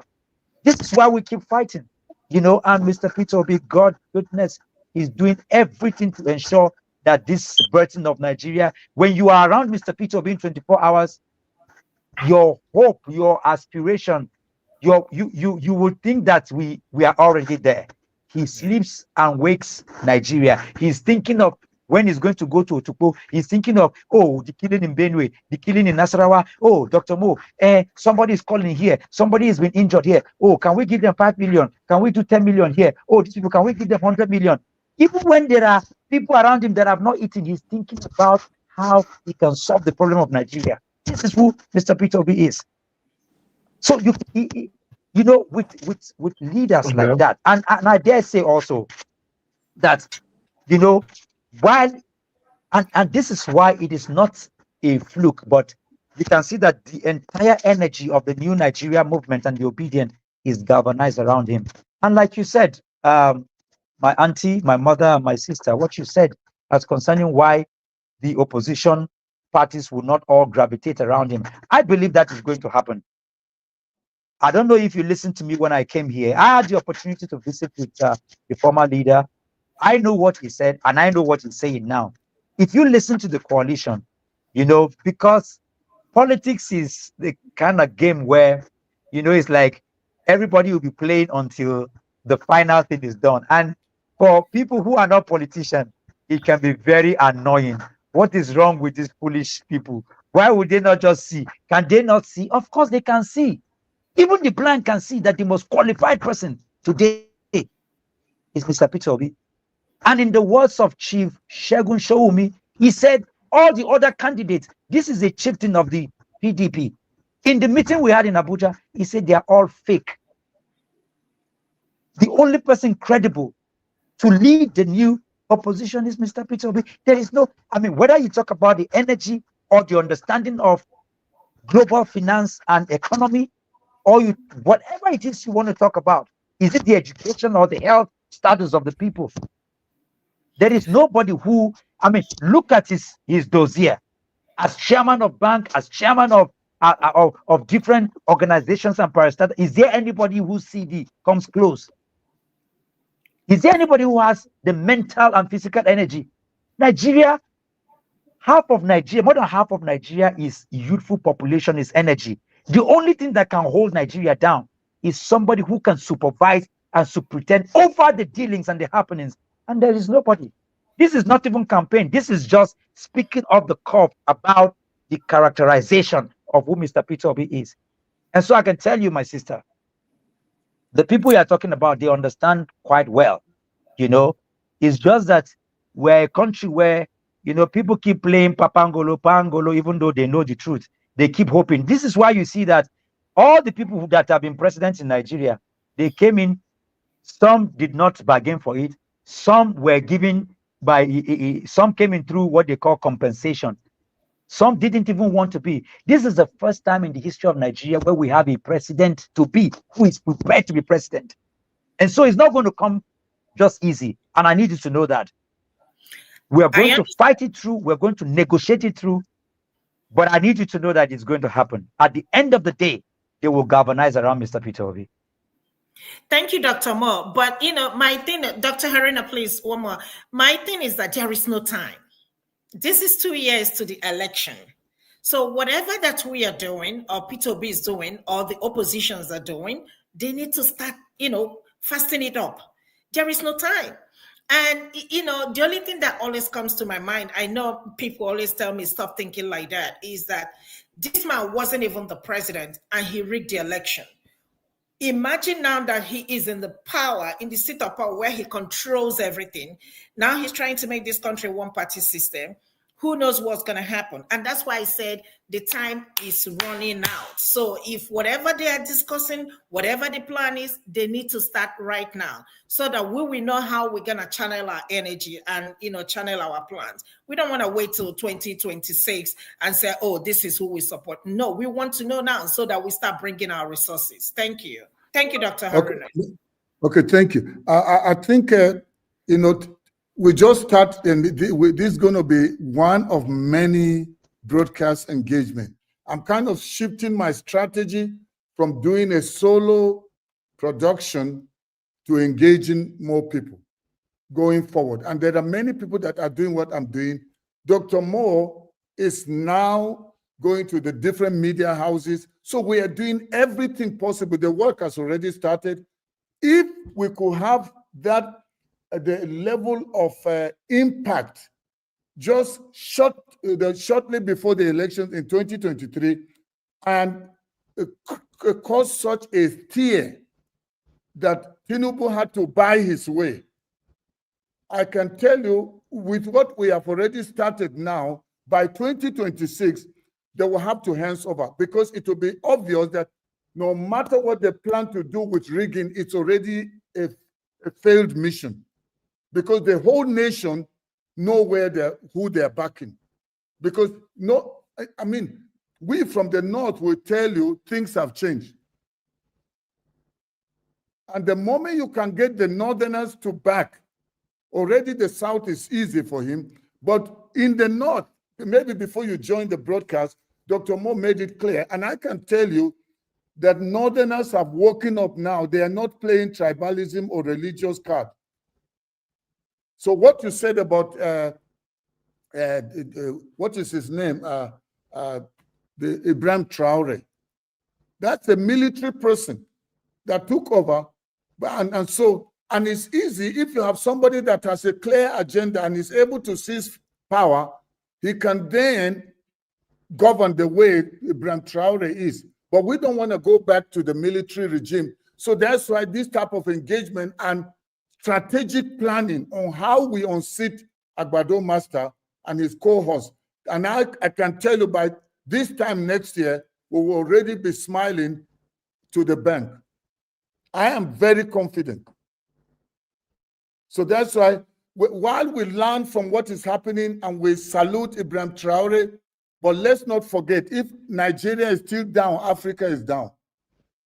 No matter what Ibrahim Traore does. And so I want to bring in Elvis. Elvis, do you have any question for Dr. Moore? Where are you joining us from? I ran away from Nigeria to UK. You ran away?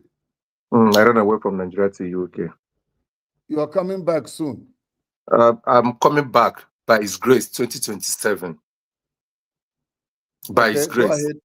Why I said I ran away, I greet my sister that spoke last. And Dr. Mo, God will keep strengthening you, because I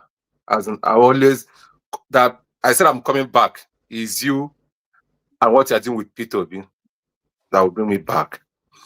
And so why I said I ran away from Nigeria, I've never had a dream of leaving that country.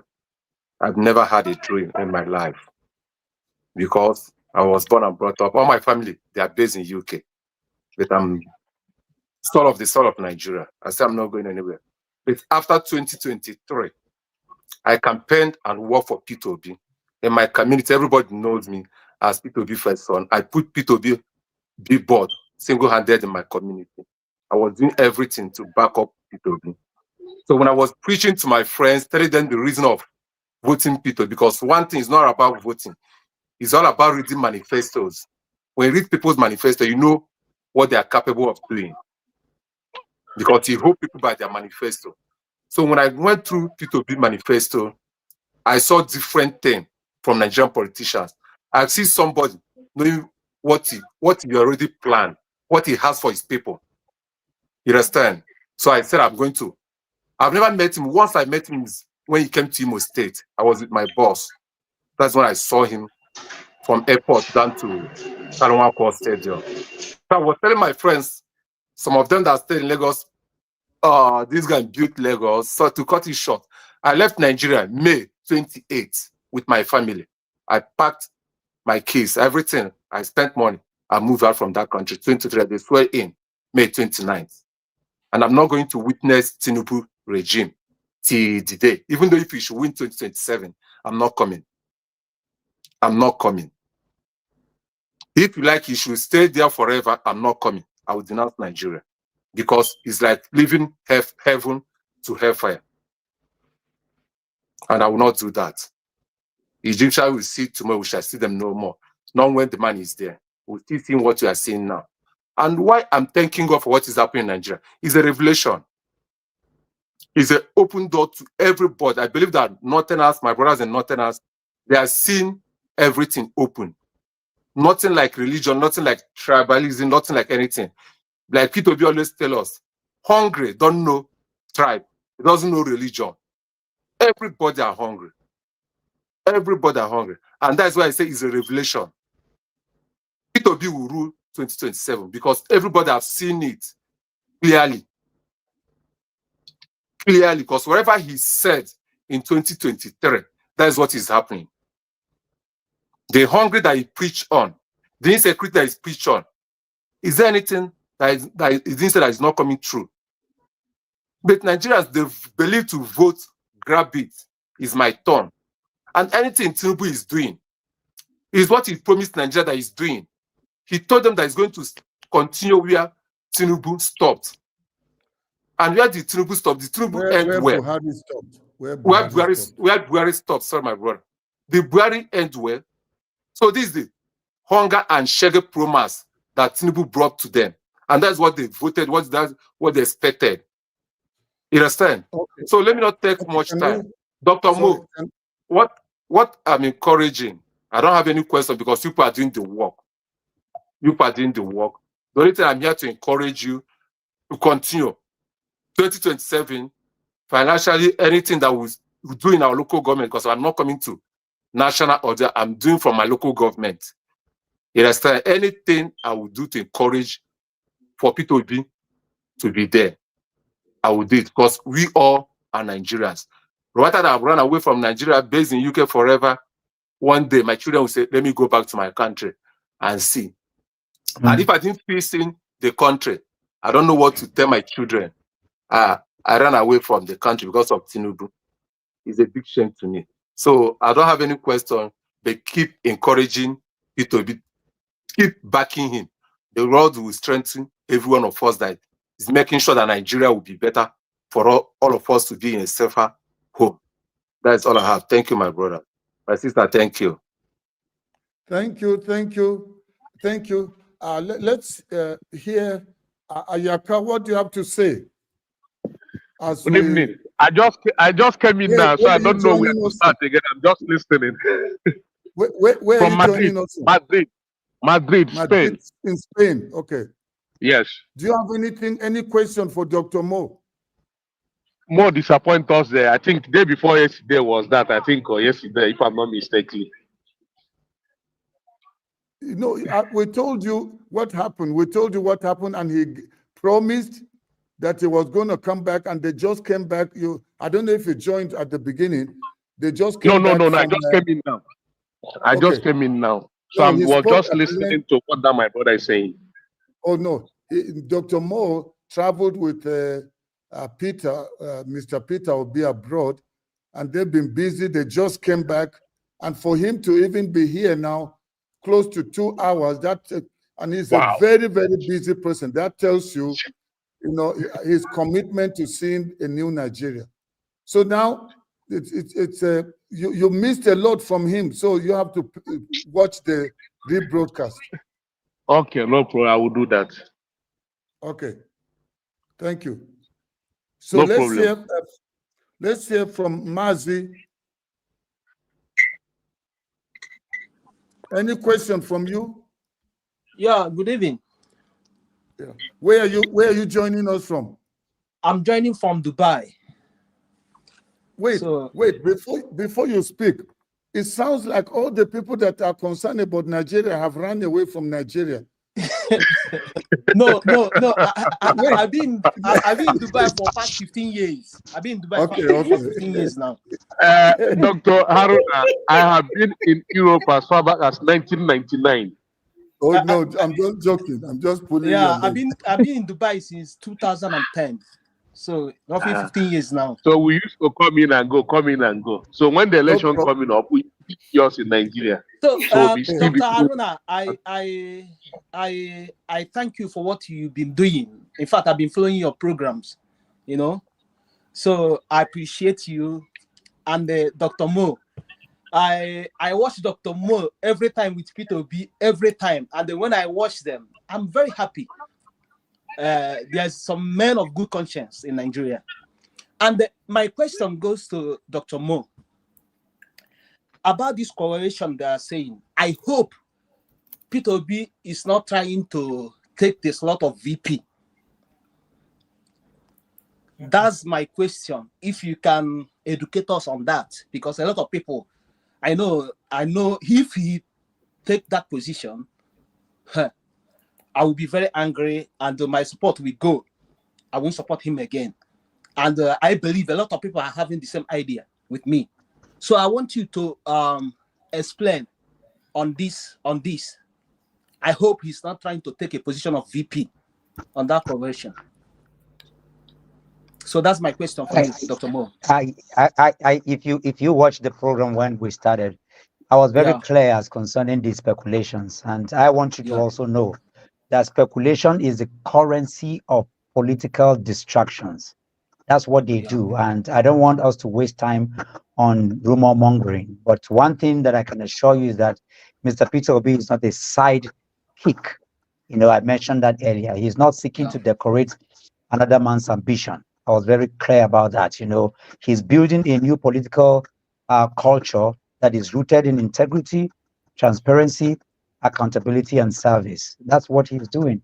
If there is any alliance or any coalition that is going to happen, it will be built on equity, not on expediency. That you can count on. Nigerians have to reject these recycling permutations that are designed to sustain the status quo of old politicians. Has to stop. So that's what I can tell you. You can be rest assured about where we are. And to talk to the people on the street, have you ever seen in the history of Nigeria where a vice presidential candidate is going about campaigning? That's to answer your question. I haven't seen that. I haven't seen that before. Yeah. So I greet you. Salute. I greet you. Thank you. Thank you from here. Thank you. Okay, let's hear Ayaka from Spain.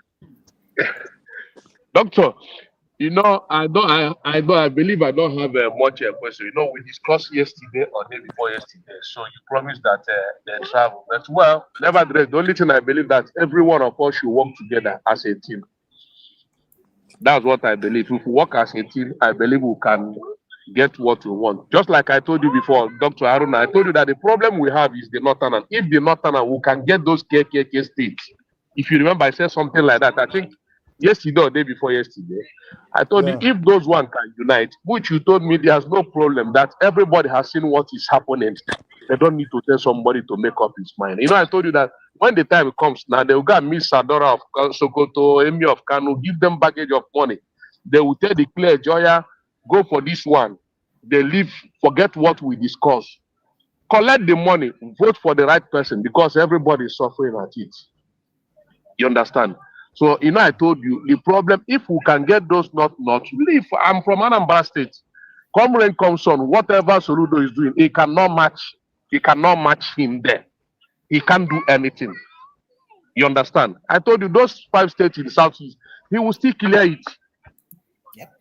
Just for we to concentrate on that core north. That's the only thing I have to say. Thank you. Dr. Moore, any comment on that? And then after that, we want to hear your closing remarks on the way ahead. You know, what do you have to say? You know, the game that those who are nation crafters play is to ensure that you do not understand how politics is played. You know, one of the issues that we're dealing with right now has to do with the foundation of Nigeria. And I leave us with questions, you know, regarding even the killings and the unabated, the senseless killings that is going on in the middle belt of Nigeria, aka North Central. In the calculations of anything in life, if you have North Central, where is South Central? I leave you with that question. It tells you that there is something fundamentally wrong.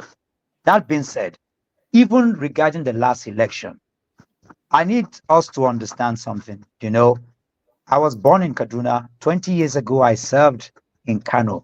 I work in Maiduguri. There is no state capital in Nigeria that I've not been, lived, and served. And also, I have traveled about 30 countries around the world. So I understand the status quo. I understand the socio-political, cultural dynamics of the world, and particularly Nigeria. I understand that, and I can help some of us, to be able to, gain clarity as concerning the things that are happening. First of all, even as concerning the last election, in whatever you call the KK state or whatever, Mr. Peter Obi won clearly the 25% that is required. If you look at what INEC put out, they put out that the 3 people won 12 states each, but only Mr. Peter Obi won Lagos and Abuja.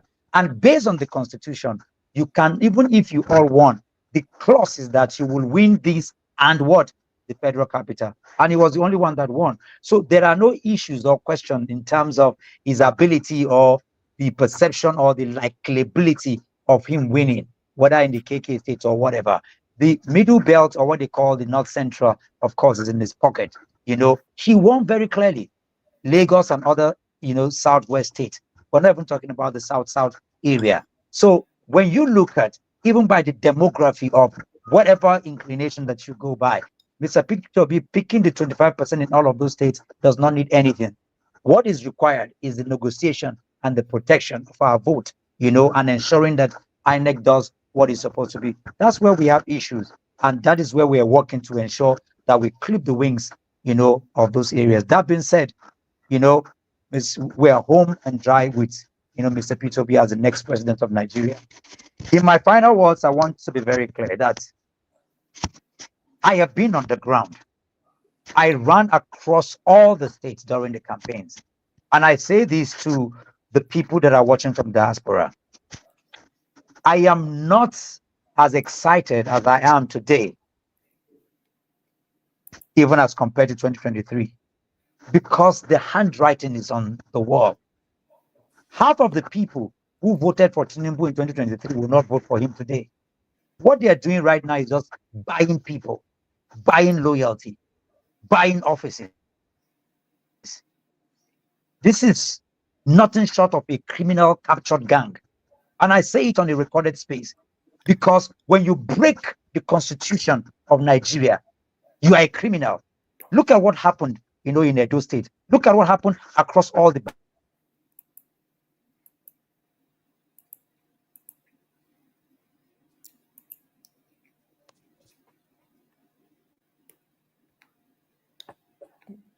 Well, if you can hear me, but if you can hear me, because I can see that the network is breaking. But in any case, we see the things happening. Your last statement was, see what happened in Edo State. Yes, you see what happened in all the elections from Edo and all of that. I was on ground, we campaigned, and we saw how clearly, the elections were stolen. We would call a spade a spade.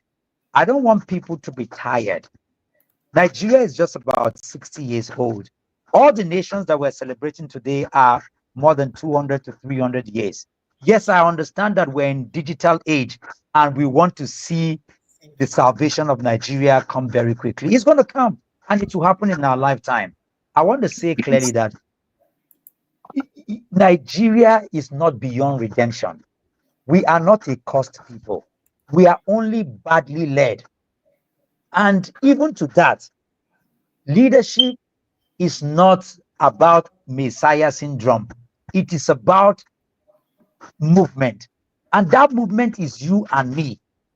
The fact that we are having this conversation, the fact that we're talking, the fact that we came so close to clinching the power that will lead Nigeria to where it's supposed to be, the fact that we're having this conversation means that we're just by the Red Sea.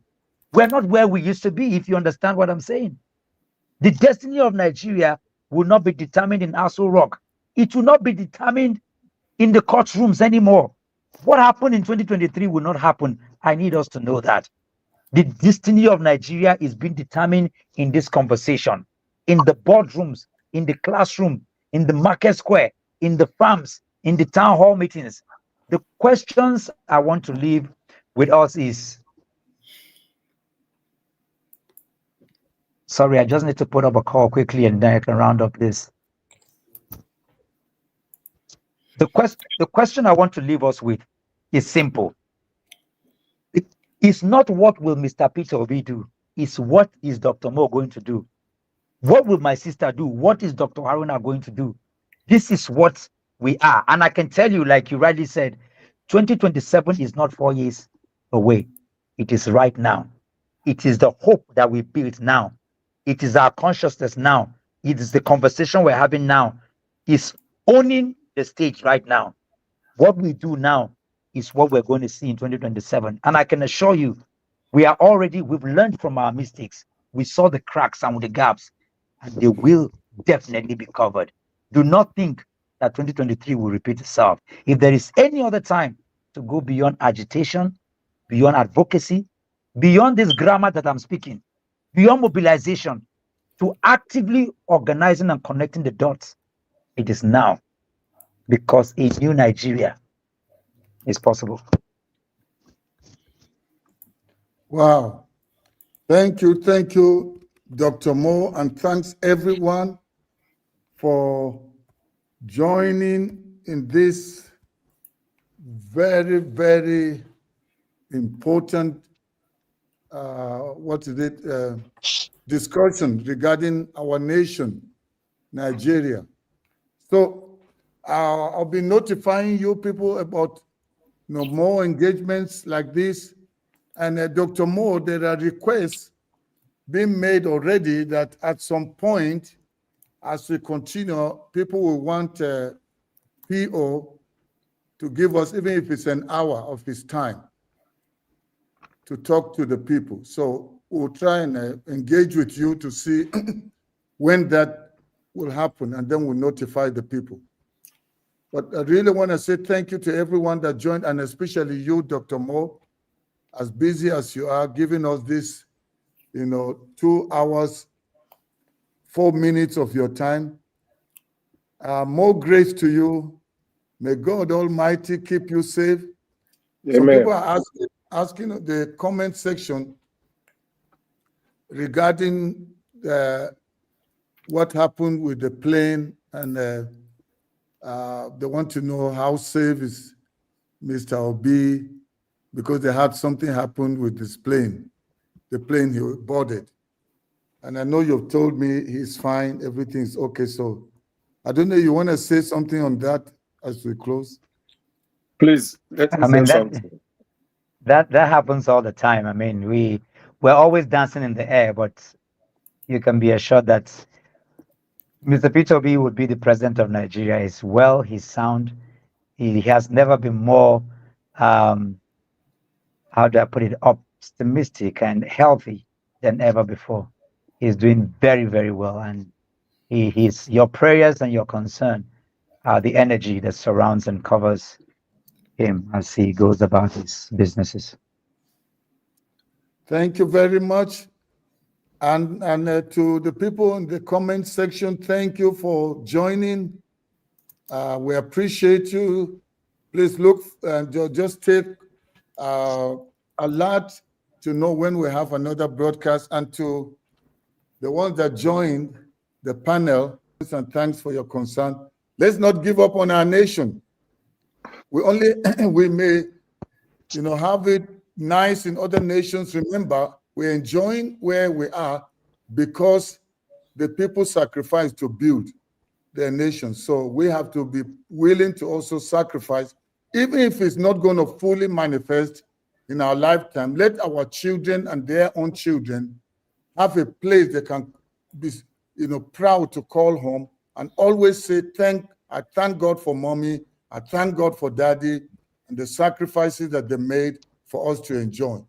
So we're going to leave a legacy for our children, but I'm confident we will start to see it in our lifetime. Amen. Thank you very, very much. Please, for your time. Please, in next broadcast, I don't know our obedience coordinator. I don't know if it's possible to have engaged with him also, because these are key people. We need to be knowing and be hearing from them. Let's know their movement. At least, is there any way we can support in any way? As I said, we know the right people to focus on. Now we have worked from Dr. Mo. We have full assurance and confidence in what we are doing. Let's hear from obedience side also. That's my only little contribution. Thank you. Thank you very, very much. Okay, so Dr. Mo, thank you. Thank you. I would ensure that other people will come up here and give them Mr. Peter Obi. We'll look at the schedule and we'll make our time, and more people will join you here for this important conversation. Thank you so much, Sam. Thank you, everyone. Okay. Thank you. Okay, thank you. So I'm going to be ending the broadcast with another song that I did titled A New Nigeria is Possible. So enjoy it as you exit. Thank you, thank you, thank you very much. Dr. Mo, I would like to have your contact here. I don't tire for Nigeria. I won't come out for this nation. We get bad governance, bad road, bad education, bad electricity, bad everything. Plenty kidnappers. We get everything. We're no good for this nation. I won't come out for this nation. Make we pray now. We go pray waiting. We've been praying for many years. But the thing no they change. Make we know daytime. The thing no they change. No. Okay. I won't come out for this nation. You don't have to come out. Make we try this time around. We no Everybody, go try they anything. just need get their PVC. Let's go try. Okay, I shall go try for this PVC. Okay, make we see what go happen.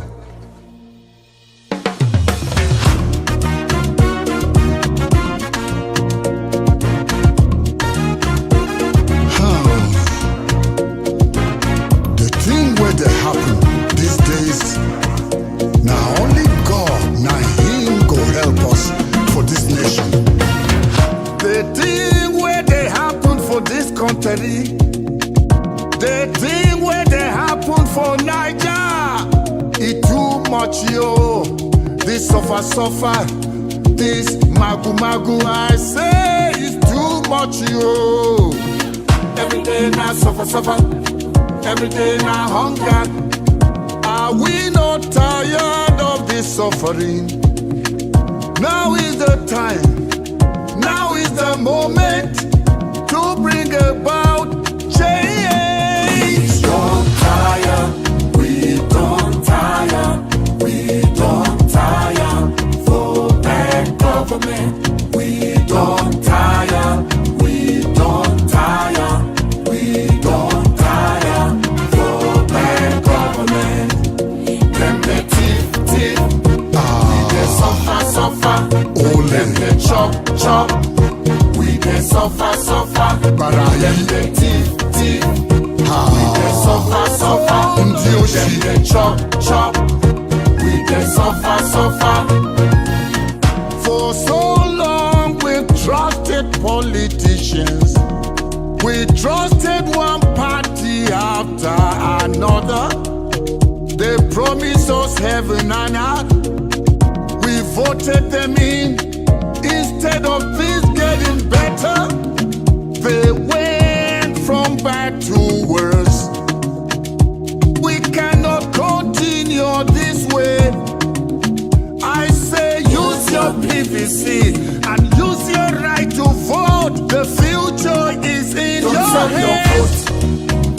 Protect your future. Don't sell your vote For the bag of curry. Protect your future. Don't sell your vote For the bag of money. Protect your future.